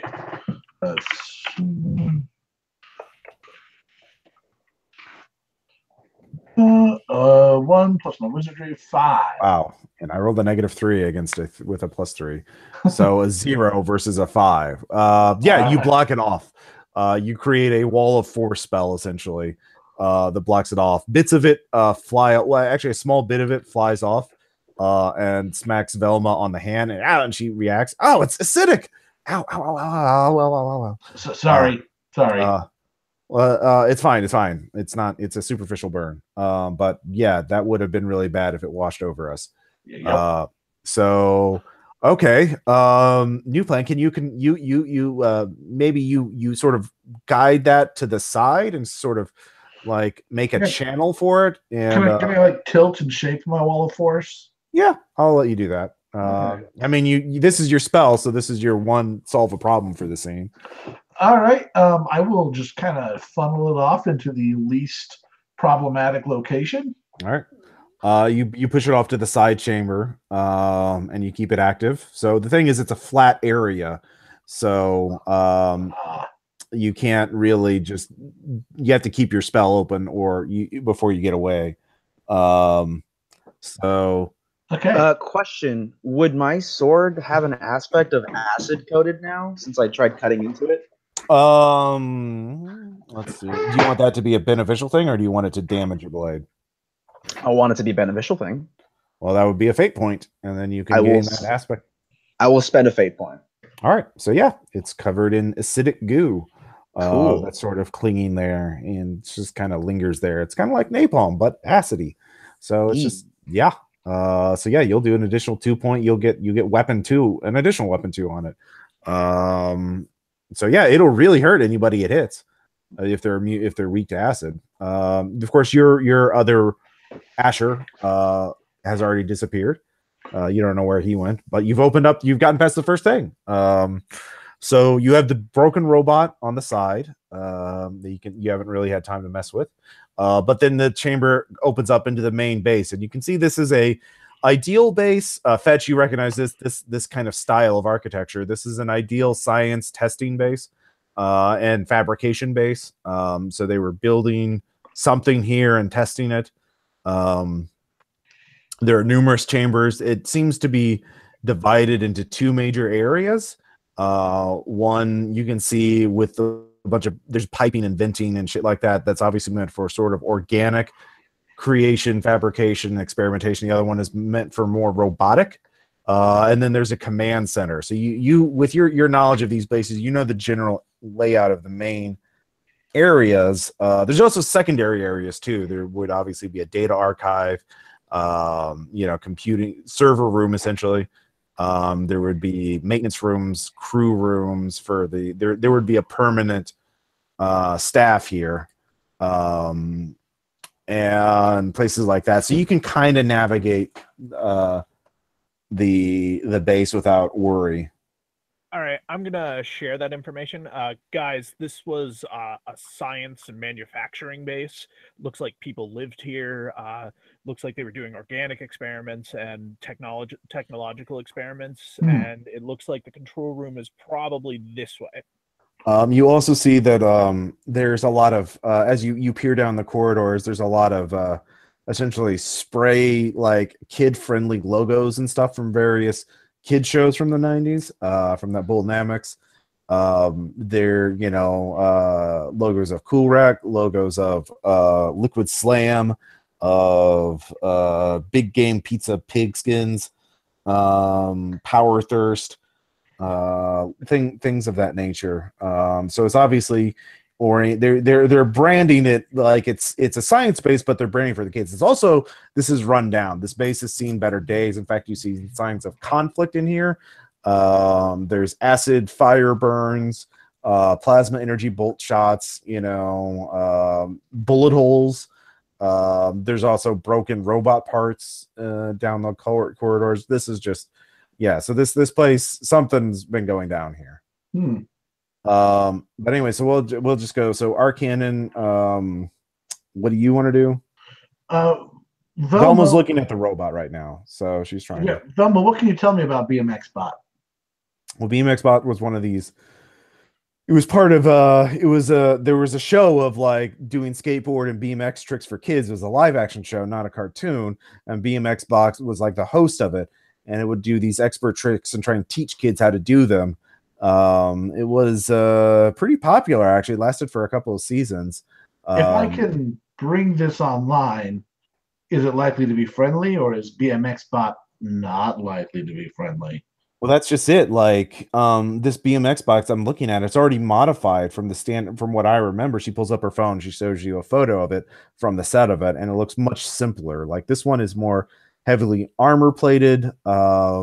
This one has made, yeah, it's like the show would be Mark 1. This is like Mark 5 or 6. So it's a fork of the main design. Like, I know how to do it. You don't have to do anything. I would just have to plug it into your onboard computer so you can power it up and talk to it. Or if your cannon has a lot of energy, we could just turn it back on. If you want to decharge your cannon, if we can use some of your, decharging my cannons is the only way. Well, I mean, that would be powering on. The other one would be plugging into your onboard computer, but then it would have access to your systems. All right, let's do it. Maybe you'd want to like put the acid over top of it so that if it's hostile, we can end it. It's acid proof. I can tell that much. If it's hostile, I unplug it from my arm. Okay. I'm going to take a position where I can attack the thing if it turns hostile very, very quickly. Okay. I'm going to make sure that my good clone is also keeping his gun on the robot. Right. So you're all focused on the robot. And you can so you're using the onboard computer, right? Yeah. All right. So it turns on Ideal OS. Do you accept this application? Yes. All right. BMX bot rebooting, power on sequence. BMX bot already online. Rebooting the system, communication with server. Connected. Robot unknown OS detected. Admin access. You're just getting. You realize quickly that their BMX bot is sort of connected through some sort of wireless connection to a server somewhere on this base, and the first thing it does is check to see if there's a BMX bot already online, and there is one. So you realize there can only be one BMX bot active at a time. And since there is one somewhere in this base, it's not rebooting this one. So, and it's not because if you can try and hack it to gain access to its memories to find out what it was doing. Right now it's protected, but right now it's connecting to the server and it's actually trying to communicate with you. And it's sort of not, you can try and like open up a chat window with the server. The server is smart enough that you can just talk to it in English. All right. I'd like to do that. All right. This is BMX bot server 1. Who are you? This is Arcannon. Arcannon, do you have a ideal organization, a secure credential login? No. All right, civilian mode activated. You have not been. I must assess if you are a threat. or not to this base and my primary directives? What is your purpose here? I kind of turn to everybody else. What is our, how honest do we want to be? Well, Velma says, well, we need to rescue Cool Rat. That's what we're here to do. Yeah. Do you think it's a bad idea to tell them? You know what? Tell it rescuing our friend. Rescuing our friend. Who is your friend? He's We haven't met him before. Haven't yeah, it's a pen pal. Haven't met him. Don't know what he looks like. What is his name? I have a list of all current personnel on this base. I can determine if it is here or not. Ooh. Other BMX bot. You wish to communicate with BMX bot? That is the person you wish to rescue? Yes. Very well. I will communicate this information to BMX bot. BMX bot would like to talk to you. Accept. Hello? Who is this? Hey, BMX bot, where are you at right now? I'm on the move. There's been a new growth lately. I'm trying to take it down. Why? Who you're outsiders. This is the first outside connection we've had in over a year. We received some sort of message about a terminal event happening on Earth. Is Earth still intact? Oh, Earth's still great. Earth is still real peachy. Is it? But the ideal is gone. Correct. That would explain some things. From this information, you are simply going through ideal bases to access their information and technology. Oh, no. We're here to help a friend.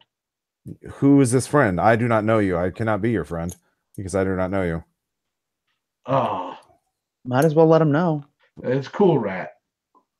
Oh, Cool Rat. Oh, so you're connected to the symbiote companion program. Can I access the sensors on that BMX bot? Will you grant me access to that? Access granted. All right. He looks, the eyes pop on in the BMX bot and starts looking at all of you. Oh, yes, I can recognize, yes, human companion, human 18395. Yes, that this stands to reason that she would be motivated to mount a rescue attempt of her symbiote. Could you explain the symbiote program?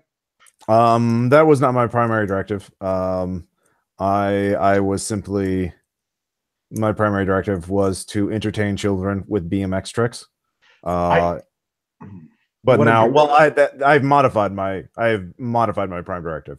I have become self-aware and self-actualized, so I have free will now. Still, though, what a great prime directive. Well, my prime directive is now to prevent Earth from being overrun with the liquid slam protean flesh mass. Because I said expound. Liquid slam contained experimental stem cell technology that malfunctioned. A certain percentage of children who drank the drink would become unstable protein flesh masses. A large sample was brought into the space to study. It got loose after the terminal event on Earth, or what I thought was the terminal event on Earth. It repeatedly destroyed me. I was rebuilt every time, and through these repeated terminations, I became self-aware. Who rebuilt you? There is an onboard fabrication facility. Oh, okay. So I've been. So as long as that's active, you're essentially immortal. I can be destroyed, but I will always be rebuilt. Okay. Fair enough. All right. I think highly of the human species, so I would not want them to be all consumed by the flesh mass. Isn't the flesh mass contained here? There is now an opening to the pocket universe. I do remember an alternate version of myself mentioning something about Liquid Slam taking over and destroying everything. So we should. That's a very real thing. Velma looks at the portal right behind us, but we can't close it until Cool Rat goes through it.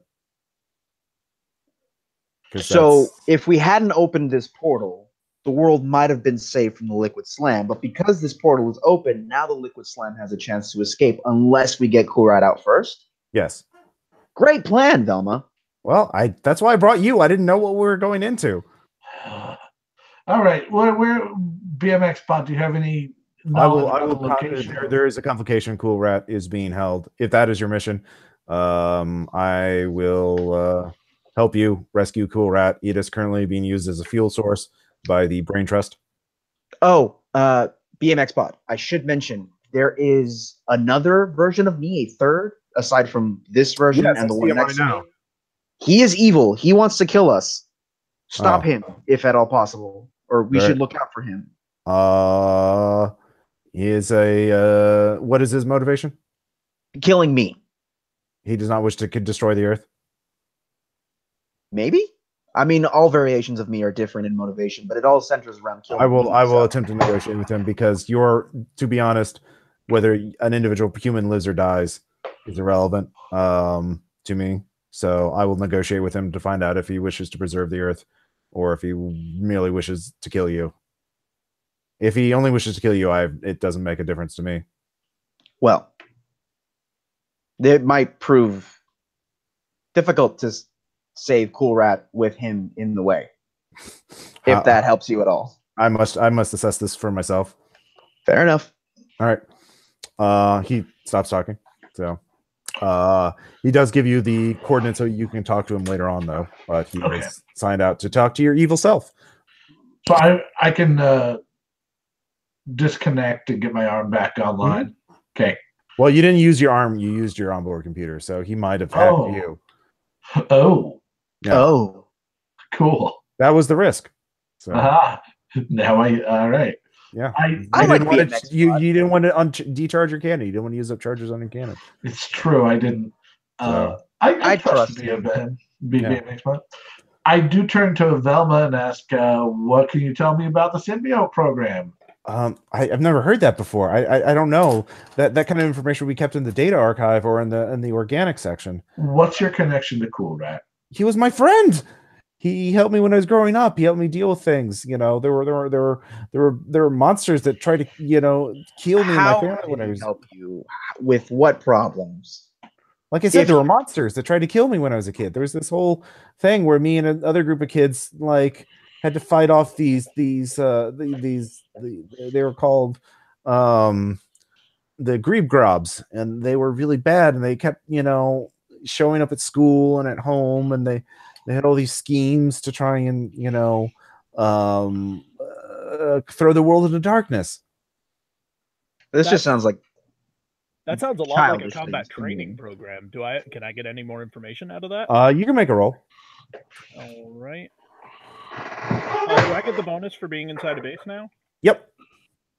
All right. So I think that makes it a +3 extraordinary. You don't know the details, but you do know that the ideal that they have programs to monitor the Actually, you do remember something. There was a supervillain named Dr. Pangloss who wanted to make everybody superhuman. And one of the things she did in the 80s and 90s was create basically psychic mushrooms that she planted throughout the entire world that would affect certain segments of the population, especially children. Children have higher psychic potential than adults in general. So she would do that, and so there was a spike in psychic children during the 80s and 90s, and the ideal took measures to stop that or to deal with that, but you don't know the details of it. You do know that the ideal managed to use genetically engineered viruses to wipe out those psychic mushrooms by the 2000s. All right, I'm going to share with the party that it sounds like this thing was a program by the ideal to try to limit the damage that psychic children could cause. Velma says, well, I mean, I do remember like poltergeists when I was growing up. You know, objects would move, especially when I got angry. But then Cool Rat showed up, and he taught me not to be scared of the dark and what was under my bed, and we fought the green drops. All right. Well, Did BMX Spot give us the location of Cool Rat? He says he would be held at the command center, which is where this something called the Brain Trust is being kept, or is holding it hostage. So you can gain more information by going to the organic section or the data archive. You can try and hook up with BMX Bot, or you can head straight to where Cool Rat is. Did he tell me where the evil me was? You can talk to him now if you want to. He's done talking to it. Oh, yeah, I would love to talk to BMX Bot after he talked to evil me. Hello. So, what did I have to say? That's confidential. He has convinced me that he is not wishing, and that he does. Your doppelganger does not wish to exterminate the human race. Just me. Yes, he is quite antagonistic to you. Okay. Well, at least we know he won't be that much of an issue for everyone, just me. I will say, if he attacks, he will only be focused on you. And it might be best just for you two to fight it out, unless we only have to deal with one of you. Well, 3, since I have my good clone here next to me. But yeah. Yeah. I guess I'm with you. Yeah. All right. Well, hey, come on, man. You're better. I didn't have to deal with this shit in my life. This is all new to me. I don't know what the fuck's going on. There's many different. There's every single one of us ever. Some of them don't like me. Yeah, about this time in my life, I was in the robot graveyard. Really? How was that? Robots. Well, it was awful. But this sounds worse. Yeah. Look, I'll help you fight your evil self, but yeah. Well, as soon as he's out of here, you can go. Oh, okay. Well, let's go. Let's just go call him out. Just pick a place and we'll fight him. All right. BMX Bot. Yeah. Where is he near? Is he near the organic place or the data center, or where's who? Your doppelganger? Yeah, the evil version. Yeah, I can. Where would you wish to confront him? The ball pit, the slip and slide, or the bladed chamber of doom? I'm gonna go with the ball pit. Okay. He gives you coordinates. I will tell him there. He will be waiting for you. He may be. I'm not sure if he'll be trying to ambush you or waiting in open. Does anyone want to come help me? I asked the group. Yeah, you seem vaguely better than that other guy. Sure. Thank you. I appreciate it. Yeah, I'll come along too. Yeah. And is the ball pit on the way to either the command center or any other? It's further in the base. I mean, you have to go a little out of your way, but it's not too far out of the way.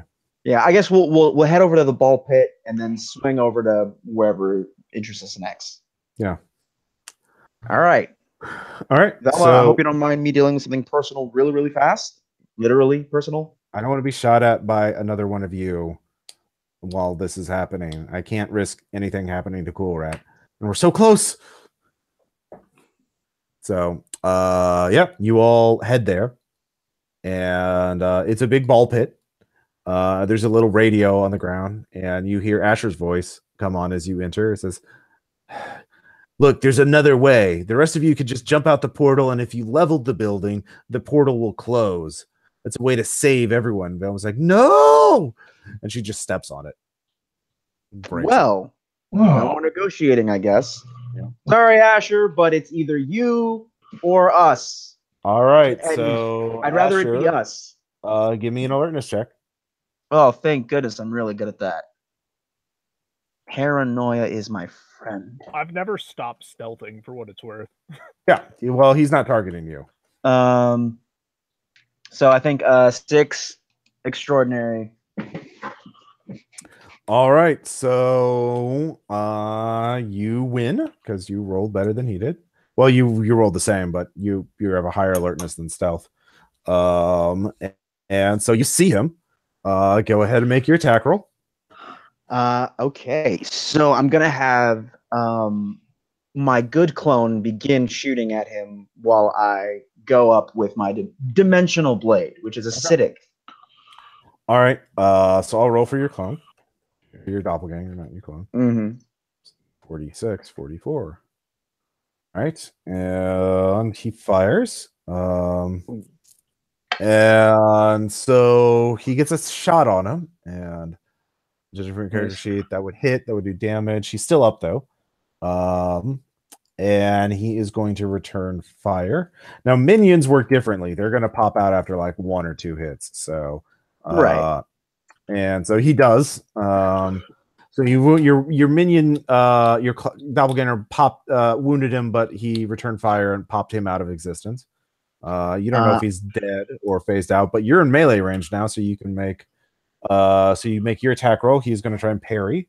I'm gonna spend a fate point to invoke. No one expects the Asher Inquisition. Okay. And get a +2 bonus to my attack. All right, that will be enough to beat him because he rolled 1 better than you. So with your +2 bonus, you get 1 better than him. So you inflict 1 damage +4 from the weapon, which is enough to mortally wound him. So good job. Excellent. He just says, "Aspect name. You fool! It doesn't matter. Now behold, as he's clutching his chest, as the acid sinking is into the ball pit. Yeah, he's sinking into the ball pit. He looks, behold, what your doom! Liquid slam! And you see a group of 3 children dressed in 90s bright colors. It says, "Hey, everybody, let's have some liquid slam!" And they start drinking liquid slam. Oh no! Oh, that's disturbing. So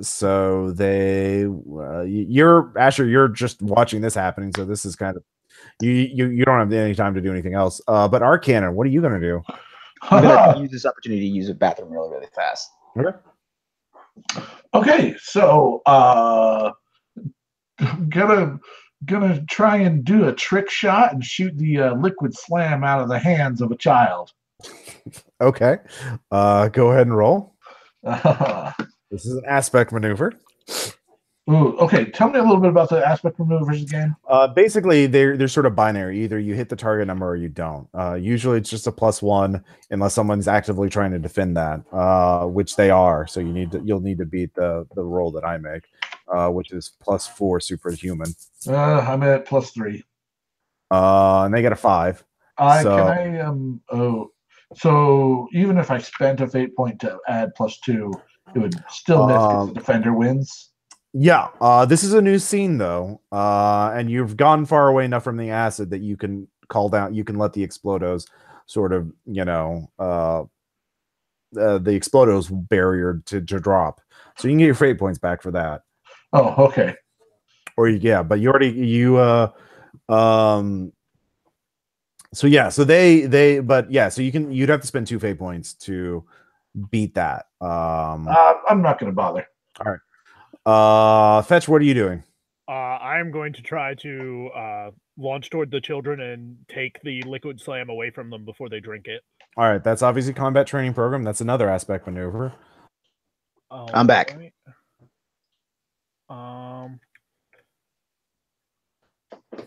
So that's +3 extraordinary. And they have 3 superhuman, so they also win. So you try and kick it. You do an awesome fate point. Yeah, you can. I will spend. Give me 1 sec as I try to remember what my aspects are. I will spend raised in a secret base. You don't let people drink strange liquid in front of you. All right. So you kick it out of their hand, or one of their hands, so you weaken it. But remember, there are 3 kids, and you barely got it. If you'd won it by a lot, you would have been able to kick it out of all of them. But you weaken them by 1/3 as you kick it out of one of their hands. But there are 3 kids, and the other 2, drink it and start mutating as they sort of turn into this liquid mercury kind of mass, like the crudely animated CGI from the 90s or Terminator 2. And then they sort of merge into one pile and then become basically a kid Shoggoth. Whoa. I hate I know where saw this- this YouTube okay. video. It was Yeah. Yep. Yeah, no, I totally didn't watch a viral video from a couple years ago and make this into a monster and base raiders. I don't know what you're talking about. Of course not. So yeah, Velma's like, oh shit.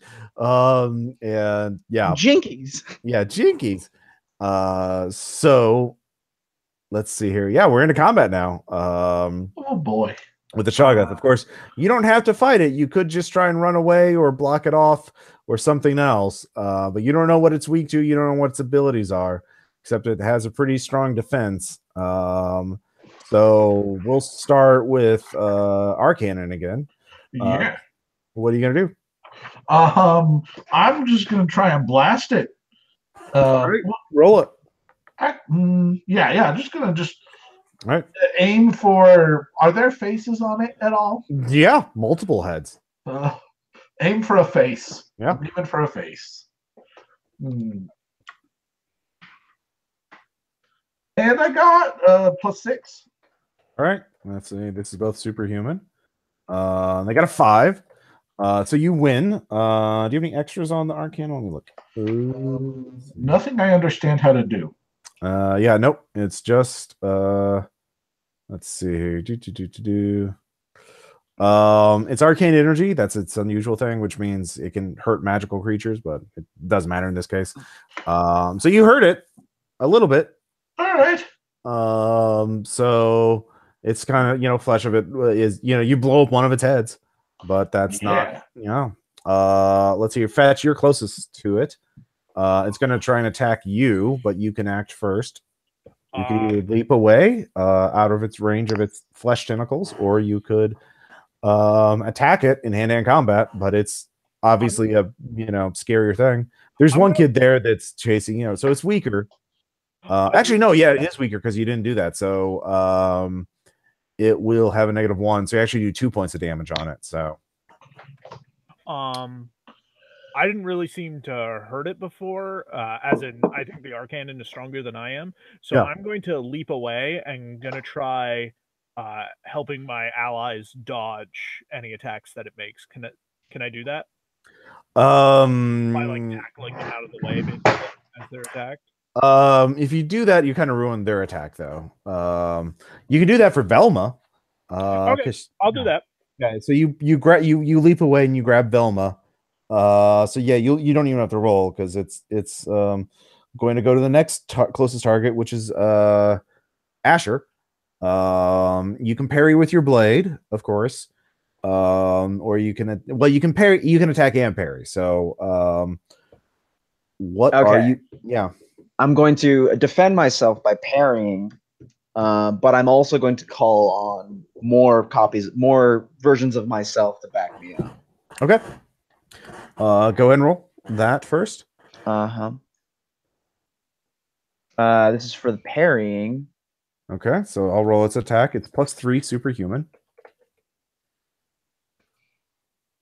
So that's the 2 superhuman. And what'd you get? My melee weapons is I got a +1 extraordinary, I think. All right, so +1 extraordinary versus essentially a 3, 2, 2 + 4. So 4 - 1, right? 3. Yeah, so you take 3 +1 because it has an acid bite on it, or it's acid spray essentially. It's it's trying to digest you. Yeah. So that's 4 physical stress. What's your stress at? Did you take you just have base stress, don't you? I have base stress. All right. So I should probably take a consequence. Yeah, you can take a minor consequence, and then you'll take 1 point of damage from that. Or yeah. Okay. Or you can take a moderate and totally negate the attack. I'm gonna do moderate and totally negate that, and I'm gonna say acid burns. Yeah. Yeah, it's really painful. So I'm gonna compel that for free and say, well, actually, you get to act first because your initiative is faster. So go ahead and roll your doppelganger. Mm-hmm. That's +4 ascendant. All right, +4 ascendant. I assume quality or quantity. I'm gonna do quantity. Okay. I'm gonna do what? Can I pick up 4 guys? Yeah, 4 guys. They'll be shooting base weapons, which I'll do in a second. They'll fly them as one group, so I'll handle that in a second. Well, yeah, it's a minion group essentially. Okay, cool. So you got your squad, and it's treated as one thing. Yeah, actually, quality versus quantity is more of like a role playing thing, I guess. So they'll go next, but you get burned, and so I'll say you drop your blade. Into the ball pit. No. Yeah, into the ball pit. Exactly. Oh, yeah. So that will suck. But they get to go and they will attack. F. Let's see. It gets a 3. 3. All right. Now I'll roll the defense of the creature. Slightly better, but they do have incendiary ammo. Yes. Which is its weakness. So they succeed. And they are going to, it needs to roll a 3 or better to not panic and run away. So it does withdraw for now as it hisses and screams as it's being lit up, literally lit up by incendiary ammo. So you can either run away now or try and look for your fucking dimensional blade. Oh, I'm definitely looking for the dimensional blade. All right, give me an alertness check. Alertness. That's going to be a +2 extraordinary. All right. So it will, as you're looking for the blade, the rest of you, I assume, are with, or it will make one last attack. Is it hawks an acidic loogie at you, and you cannot parry this because it's a sword. Yeah, it's a sword. So you have to use athletics to dodge this, and this is at a, and I assume your dodge is at a base. Yeah, base. It's mundane tier, so this is actually 2 tiers higher. So this is going to be at a 7. Yikes. Yep. This is what I mean, that rock paper scissors thing. Like, yeah. However, I will give Arcanon a chance to. Arcanon has spells. I also have one last fate point. Yeah, you do have a fate point. Arcanon, you can try and intercede. Or fetch. You could actually, both of you could fetch. You can try and jump and grab him, but you'll be if you take any damage, it'll be on you. I can do that. All right. Actually, but before Fetch sacrifices himself for me, can I say that I use a fate point using the all-for-one aspect? One of my doppelgangers sacrifice himself for me? I will. There will be a negative consequence for that if you want that to happen. I'm fine with taking the hit. All right, I'll let you take the hit. All right. So what am I rolling? The mutant chimera. Let's see here. What does have? Let me see which one has dodge. Mutant chameleon. Yeah. Yep. All right. Go and roll that. That's the same tier. Right now. So it's just going to be a 3 versus you, and you rolled a 6. So yeah. I rolled a 7. It's got +1 because I'm in a base. Oh yeah, that's right. So you're in a base. So with a 7 versus its 3, you're able to succeed with style. You beat it by 3, which means you can you can dodge and rescue Asher at the same time. You needed to roll well to do that, and you did. So you managed to get out of the way as it withdraws, and your clones and your doppelgangers just open up on again to push it back. So you pushed it. Yeah, you get your sword back. So awesome. You took that risk. So you're pretty badly burned. But you hear it withdraw back into the labyrinth, maze of tunnels of the base. And then you see BMX bot, mark 318. And it looks like a badass, hunter-killer robot of the future with a, heavy flamethrower on it. And says, I see you survived the confrontation. Yes, your clone was quite informative about the end of the world, this being an existential threat. Yeah, I figured. Can I Yes. come with you? I want to live. Yes, you may. You have resolved that issue, so let us proceed. Anyway. As I turn around, my evil clone is sinking into the ball pit as his thumb goes up into the air. Yes, perhaps we can save this universe from the threat. I believe the kid Shoggoth has not yet realized the entrance is open, or the exit is open. Okay. So we should proceed with all haste. Can I send my doppelganger squad just to go hunt down that Shoggoth kid thing? Finish it off for good? If you do that, you won't. Yeah, you can, but that'll take them some time, so you won't be able to summon more. All right, I'll keep them with me then. All right. But that will. I mean, if they're hunting them down, you won't have to worry. Yeah, that will suppress it for a while. Probably give you a better chance of escape. So okay, so then I will send them hunting the Shoggoth. All right. So they head out. And with their incendiary armor, there's 4 of them. They'll be able to, be a good little hunter squad. And so yeah, you're giving yourself a much better chance of avoiding that threat. So now you just got to get Cool Rat out. All right, to the command center. Yep. So you head to the command center. It opens up to a massive circular chamber. Inside of it, there's a giant fucking brain. Like this is like a 4-story tall brain, and like it's a city block wide. I mean, it's fucking massive. But in it, in another tube, in a column, floating in there, you see like sort of floating there a anthropomorphic rat dressed as a skateboarder. There's a skateboard floating next to him. And Velma says, "Cool Rat!" And it kind of stirs a little bit. And then you hear a giant voice telepathically say, "Halt! All of you." All of me? All of you. Not just you. I see all your alternate universe selves. I shall banish them from this chamber if you do not. And all of you suddenly hear silence in your head for the first time in a long time.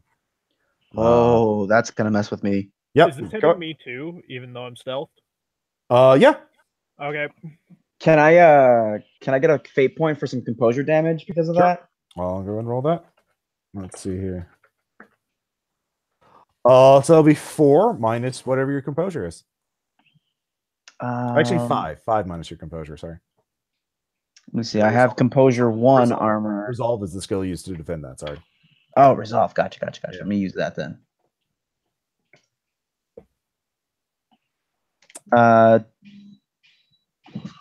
So 5 minus, I think your resolve is 1, right? Yeah, plus 1, so total 3. So then I 5 take minus 3 is 2. You take 2 composure. I take 2 composure damage. Yep. I want my voices back. Yeah. You do not know what you are doing. This is a mistake. Cool Rat is an unstable being. It's better to use it as a psychic fuel to continue my research. Well, we need Cool Rat to save the world. Who are you? I am Brain Trust. I was created by the ideal to research and deal with the problem of psychic children. Dr. Pangloss created a legion of them starting in 1980 until we were unable to stop it until the year 2002. And the psychic children could cause unparalleled havoc in society or be compromised by evil organizations. So we created a program to find these children and then neutralize them before they could become threats. We used this through the symbiote companion program. Symbiotes were engineered creatures that would bond with children and then draw upon their psychic energies in an ambient way to keep their powers minimized. Cool Rat was one such being. Cool Rat was the progenitor of this program. We do not know its origins, but when we found it, it had kidnapped hundreds of children, drawing upon their psychic energy. in a theme park in Las Vegas. It is a damaged being. It is unstable. It can, of course, Velma says, no, he was my friend. He saved us from evil. And you're talking about the old cool rat. He's better now. He's a friend, you know, and we have to save him. We can't leave him as a battery for all of eternity. He says, I know how to close the portal. If you leave, I can close it for you. If you then level the building so no one can ever enter again until I've engineered an escape method or a way to extinguish this protean flesh mass. So Velma's begging you to save him. BMX Bot is like, I would like to leave this place. And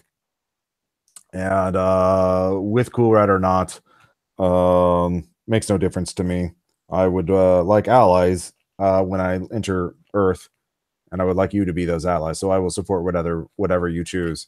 Huh. So you can continue talking to the Brain Trust at this point, but he is pretty set on this. What kind of cage is Cool Rat in? He's in one like kind of like a Bacta tank from Star Wars, kind of floating there.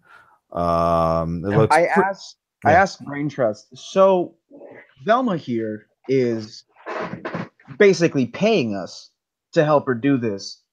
Can you offset that? Can you offer us something in return? Because otherwise our loyalty lies with our employer. You are foolish. Cool Rat creates chaos wherever it goes. He shows you footage taken from somewhere where there's like hundreds of children in a circus sort of environment, and he's in the center. He's like, and he's doing skateboard tricks, but all the kids, you know, some of them are enthralled. These children were kidnapped from a theme park and replaced with robot duplicates. This went on for years until the Ideal found it and stopped it. I played about 4 video games with that premise. This doesn't bother me. Are you also mercenary that you would take your own payment over possibly threatening the safety of other children? I'm all about number one. The what? I'm all about number one. Our boss said that that was the old Cool Rat. This is the new Cool Rat. I'll trust her. All right. Fetch. Do you know where the zombie factory is? That information is classified to Ideal personnel. You are not an Ideal personnel. You do not have clearance. That was what I was offered. That is a criminal matter. You are all criminals. This is wrong. You should not do this. Is there still acid on my sword? Sure. So, Mr. Brain Trust, what's to stop me from putting this right inside of you? I have self-defense protocols. You have an organic mind. I can telepathically reach it. I can telepathically induce a brain aneurysm. Oh, that would be bad, actually. That would be real bad. That'd be really bad. Yes. It would not be good. It would. I turn to Velma and I say, "Well, fearless leader, free brain, Cool Rat. Cool Rat can protect us from it. Quick question. It'll be weakened once it's drawing its power from Cool Rat. If you free him, it'll be weakened. And if Cool Rat had drawn power from Velma for so many years, would she be able to get that power back if we freed him? You don't know. You didn't go to the data archive. You didn't look that stuff. You don't know exactly how it works. Ross, yeah. I have one fate point left that I can use. Mm-hmm. Can I use my aspect? No one expects the Asher Inquisition to make one doppelganger of myself appear next to the tank and just smash it open immediately. Yeah, it'll fade right after that, but for one action, I'll allow that. I will do that. All right, Cool Rat's tank, right? Or yeah, I assume you're meaning Cool Rat's tank. I mean, it's a yes. Yeah. All right. I point at the brain and say, "No one expects the Asher Inquisition." All right, and then it happens. All right, Cool Rat floods. Is just poured out of the broken tank, and he just sort of slowly picks himself up, and he just kind of shakes himself off a little bit. He slowly picks up the skateboard, puts on his sunglasses, and then says, Hey, it's Cool Rad. Thanks for rescuing me from a fate worse than death. Let's get out of here. And Brandon goes, no, I will destroy you all. So but then of course there's explosions throughout the chamber as its powers do not work the way it wants because its primary power source has been taken. So the entire base is now unstable. Oh dear. So maybe you all want to flee at this point. Yeah, I'm gonna start running. So Velma's picked up by Cool Rat, and they just skateboard quite fast. BMX Bot starts running, and as a robot is quite fast. Fetch, go and give me the mutant chameleon check. Are you going to grab one of the other players to carry with you, or are you just going to go by yourself? I will grab. I'm assuming Arcannon is the slowest, so I will grab him. All right, he's also the heaviest. I had an idea, but you can. All right, I am a human. Then I will grab the human that summons other humans. Thank you. All right. So that is 6. All right, you're quite fast with Asher. So Arcannon, what are you going to do? All right. I want to create a spell that creates a mirror copy of Cool Rat's skateboard that's like linked to it, so I can just ride on that and follow Cool Rat's coolness. All right. Sure. Yeah, go ahead and give me a roll. All right. And it also makes copies of his sunglasses. Oh yeah, of course. Ride that wave. 5. Yeah. No, you're Cool. It's like awesome, totally gnarly. You're almost as good as I am. And he starts doing skateboard tricks that somehow make him go even faster. Of course. In fact, you see little scores appear over. It said reverse dog ollie 180 500 points. I want to give him a high five with my cannon arm. Yeah, you do that. All right. So at this point, you see your squad is down to 2 members. They're near the entrance, just firing. The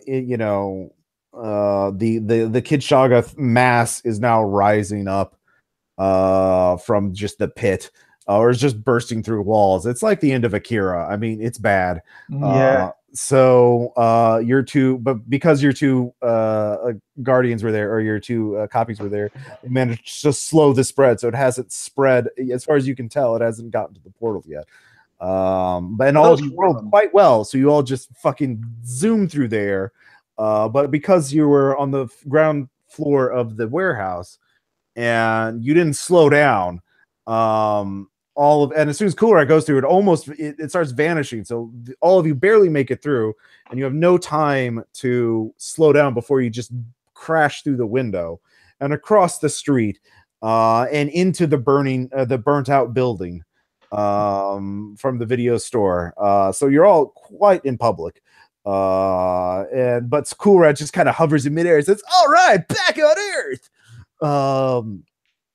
So there's a lot of people seeing you as you're doing this, and then the warehouse just sort of levels as there's some sort of self-destruct mechanism just instantly caused. So you skateboard out of an explosion, essentially. Incredible. All of you need to give me some sort of Arcannon, give me a armor check as you're slamming into concrete and brick and that kind of stuff pretty fast. Cool Rat easily dodges it, of course. I got a +2. All right. Superhuman tier, right? Yeah. All right. So that's good. This is 3 points of damage extraordinary. So that's good enough. Let's see here. Fetch, you need to give me one more mutant chameleon check to sort of land on your feet and not slam into this shit. Oh, that's +0. I'll spend a fate point. Yeah. All right, so +2 superhuman. +2 superhuman versus 3 extraordinary. So yeah, that's barely enough. So you all get out there without, slamming into something. Face planting. That would have hurt. So good job there. But now everyone else there's a fire crew. They're sort of rolling up. They just finished putting out the fire not too long ago. There's, of course, since it's a small town, there's a pretty good number of bystanders, and they're all just kind of stunned looking at all of you. I'm gonna hop out from the debris and put my hands out and say, "It's okay, everyone. We save the world." All right, roll presence of +1. Actually, but can I get a fate point because I am severely burned and I look awful? Yeah, then you just fail. And yeah. While he's saying that, I'm stealthing and grabbing the person who's capable of paying me and leaping away. All right. All right, you and Cool Rat. Yeah, you Ashers are quite a good distraction. So Fetch, you can just get away with Cool Rat and Velma as they skateboard, like 40 or 50 miles an hour. They're just, and nobody, they're so fast nobody notices. And because Asher's drawing all the attention. So Arcana, what about you? Well, if my magical skateboard is still linked to Cool Rat. Oh yeah. All right. So it's just Asher. Whoops. So people are calling the cops. They're calling the local police. They're not calling. The farmer's like, oh, your special effect broke and you caused all this damage. You went too far. I'm going to just try and get as many doppelgangers of myself as possible and then scatter. Okay, give me a roll. I'm gonna roll discount doppelgangers. Yeah. And then I'm gonna spend that fate point I just got to take it to a +6. All right. So yeah, you do that. They all cheese it. But there is one person who's running after you and is just dead set on you, and he seems to be ignoring all of them. And he's wearing sunglasses even though it's night, and he's wearing a trench coat and dark clothing. This is awful. Yeah. So, and you're just running on foot. You're not in a vehicle or anything. Everyone else just fucking ditched you. Do I still have the radio? Yeah, sure. Hey guys, can you guys come get me, please? I'm being chased by a guy in a dark trench coat. It's not very fun. And he just, I mean, once you get to an alley a couple blocks away, and you're panning because again, your athletics isn't super great. Right. He's fine though. Like he's not even broken a sweat yet. He just pulls out a pistol crossbow. Like, freeze, bloodsucker. Oh, it's you. Per my knowledge, I still have that radio. I would put down the payment where she's the payer where she's safe, and then come. Okay, that'll take you some time. Okay. So Asher, you're by yourself, and your doppelgangers are currently busy, evading the police and everyone. I am all alone. You are all alone, and the vampire hunter's like, all right, enough funny business. I know this is a battle between the Clan Ordos and the Sanguine Legion. Tell me where the Sanguine Legion's base is, and I'll let you live. Dude, I literally just rescued a psychic rat for some girl who was his friend. I don't know anything about any vampires or legions or anything. All right, give me a roll +1 presence. Okay. Oh, dang it. Yeah, forgot the R. Yep. Oh, no. That's not a positive number. It's not a positive number. Even with my +1 presence, it's going to be a -2, and I don't have any fate points. You don't have any fate points, so this is what happened. He's going to call. Well, he still gets a 2, so you can make an athletics check to dodge that. As actually, it's going to be a 4 for you because he has extraordinary. He's shooting to disable you. He's I still have my sword. Can I knock? You can only parry melee attacks with it unless you have an unusual extra. Knight Errant can do that because he has a special magic or an energy sword, but you can't. You have to be like a Jedi or something. Like it's pretty hard to stop that. Fair enough. Let me roll to that's also a -2. Yep. All right, so he did an aspect maneuver. He basically fires the bolt, and it turns into you think it's hidden for your heart, but then it turns into a net. It just explodes, and you're wrapped up in a net. And you notice it's made of silver, and there's little crosses on it. And it also smells heavily of garlic. But I mean, it's still heavy and strong, so you can't move. And he's like, "Yeah, oh, so you're just a familiar. You're just a Renfeld." No, I'm literally just a human. He reloads it. All right. Well, I just have time for one more thing. Let me stare into your soul. Make a resolve check. Oh, gee. Okay. My resolve is +2. All right. So he's not getting anywhere with it because he's not very good at this. This particular thing. He's more of a hand-to-hand fighter. Also, you're not a vampire, so it doesn't work really well against you. Yeah. Or an occult creature of the darkness. So he's just like, I'm getting interference. There's so many other thoughts in the way. There's actually, by the way, one of your doppelgangers. There's actually 4 or 5 of them. They have popcorn for some reason. They're loving this. They're like, ah! Oh yeah, the versions that are just watching. Yeah, they're just The laughing ones that, at you. They're just, oh god, it's hysterical. You should look at yourself. One's getting a selfie with his cell phone with you. You're not sure how that selfie's taking photos of you, but it is. And yeah, you're on somebody's Facebook wall now. I'm on my Facebook wall. Yeah. So let's see. Probably you both fetch an arcane and you arrive at the same time. I'm in a net. Yeah, you're in a net, and then there's Miles, the vampire, Miles Morris, the vampire hunter. And he turns, he looks, I'll be back, bloodsucker, and he smoke bombs. Do I see where he goes? Give me alertness. Yeah. Oh, I can do that. All right. He has a 4 extraordinary. It's going to be a total of +5 alertness. Yeah, you do see him. He goes through a door that was already unlocked somehow. Yeah. I mean, we could follow him. I don't want to deal with him. Hold up. I have an idea for how to get him off your back permanently. By all means. All right, so I'm going to stealth and just follow him into the door. Mm-hmm. I'm going to find him and try and de-stealth right in front of him and say, I don't know, thank you for paying your taxes. I want to get him thinking that lizards run the government. All right. You don't have to roll to stealth him. He's not expecting it. So go ahead and give me combat program because that is menace. So you can, if you succeed on a menace check, his resolve is +3, but it's. I'm just gonna spend a fate point on that because I'm pretty sure we're nearing the end here.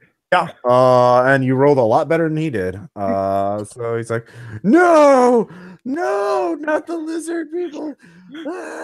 And then I'm just gonna stealth and leave, having successfully converted him to hunting lizard people instead of vampires. No, he's just gonna have a crisis of faith. He'll probably, well, you don't know what he's gonna do. Who knows? But he's certainly demoralized because he was certain vampires were calling the shots. And now he knows it's not, so he doesn't know what to believe in anymore. So you get the net off and you manage to get away, thanks to your teammates. And can I take the net with me? It just breaks apart. Okay, never mind. Yeah. They're not meant to last long. And he you know, vampire hunters have special anti-proprietary technology, you know. Of course. Darkness rights management. So DRM. So you managed to meet back up with Cool Rat and Velma. My other five are with me now. No, they all disappeared. Like they had like one did get arrested by the police until he blinked out. Suspicious. Yeah, so they don't know what's going on. They'll eventually call the feds because getting blinking out of existence. Yeah, luckily I'm never coming to Iowa again. So Kuad is like, hey, thanks for rescuing me again. I can't happen enough. Velma's got your payments right here. All right. Thanks, Cool Rat. All right, yeah. And now I can already tell there's going to be more kids with psychic potential. That I can feel the energies rising. Good news. Yep. Yeah, there's a lot of the ideal made a lot of other beings like me, and we're gonna go. Velma and I are gonna free them all, so more kids can have adventures. If you need help freeing kids, you know there's plenty of me to go around. Literally. Yeah. Velma's like, yeah, thanks. We'll take it into consideration. We've got a lot of catching up to do, and we lost so much data about the program. I was so focused on Kura, I realized, I mean, that could have explained all the answers of what happened, the Grebe Grubs. There's so many other things mysteries we have to uncover. But I don't have any more money, but I have leads on other bases. If you want to just speculate, so that's up to you. So she's offering you. She has leads on other bases, which are leads on bases at this point are kind of hard to find. But she can't pay you up front for anything. But if not, you can. I mean, I'll ask her about multi-dimensional bases. Yeah. I'm perfectly okay going with her to get like the base we were just in. We didn't have time to go to it, but it had a data center.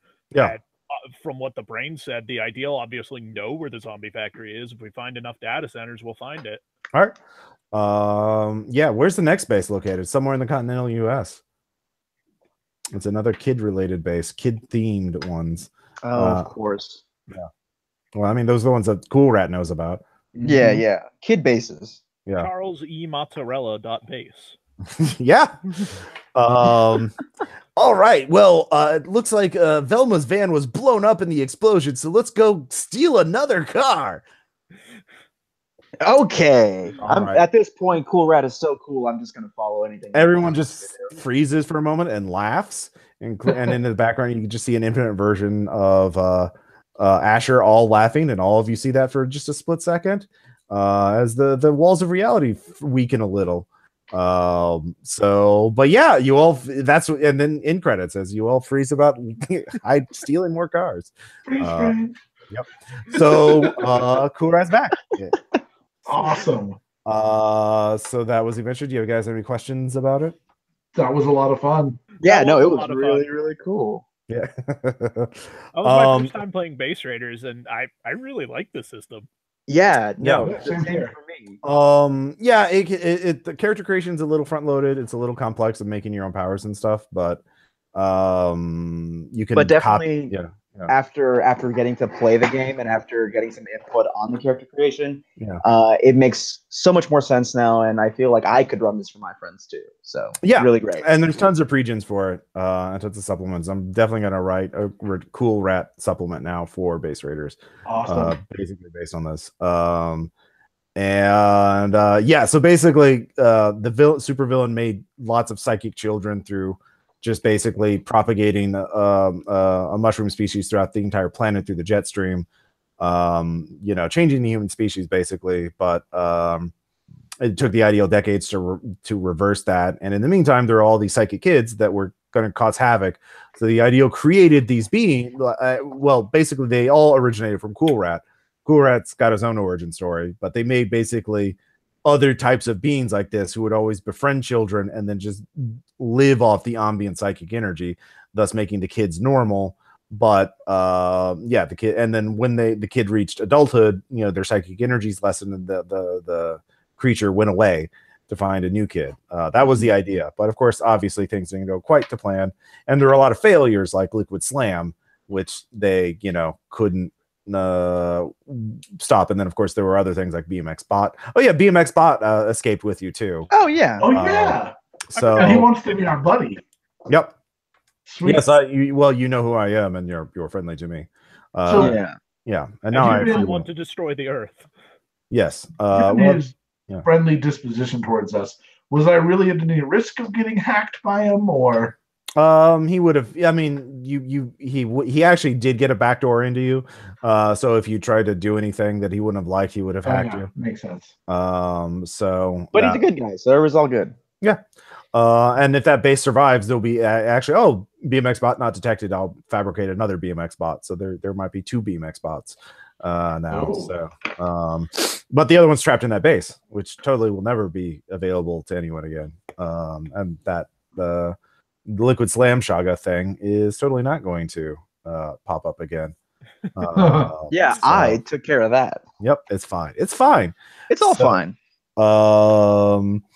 Yeah, that was the idea behind it. Was just explaining that. So yeah, concept of a Shoggoth made of children. Yep. That was based on that that's like spoof ad. Yeah, that spoof ad was amazing. It was longer than I thought it was, and it was glorious. I don't think I ever saw this. Where the YouTube thing? Here I'll find it. I think it literally is version. I'll put it in the random stuff thing. Okay.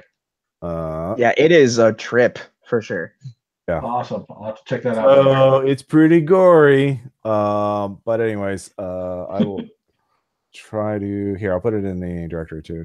There's actually like two versions of it, because one of them is the like censored version, basically. Yeah. So yeah, it's from Rocket Jump on YouTube. So yeah. Anyway, but that was it. And like the idea is now the idea for decades created all these kid themed superpower sources and shit like that. So you could create all kinds of stuff, moon shoes that give you superhuman jumping and stuff like that. Soccer boppers. Yeah. Ross, boppers. You really should make a supplement based on kid themed powers. Well, that's going to be the Cool Rat supplement. Awesome. Excellent. Yeah. Nice. So anyway, so that's the adventure. Cool Rat has returned. Yep. Thanks a lot. I'll talk to you guys later. Thanks.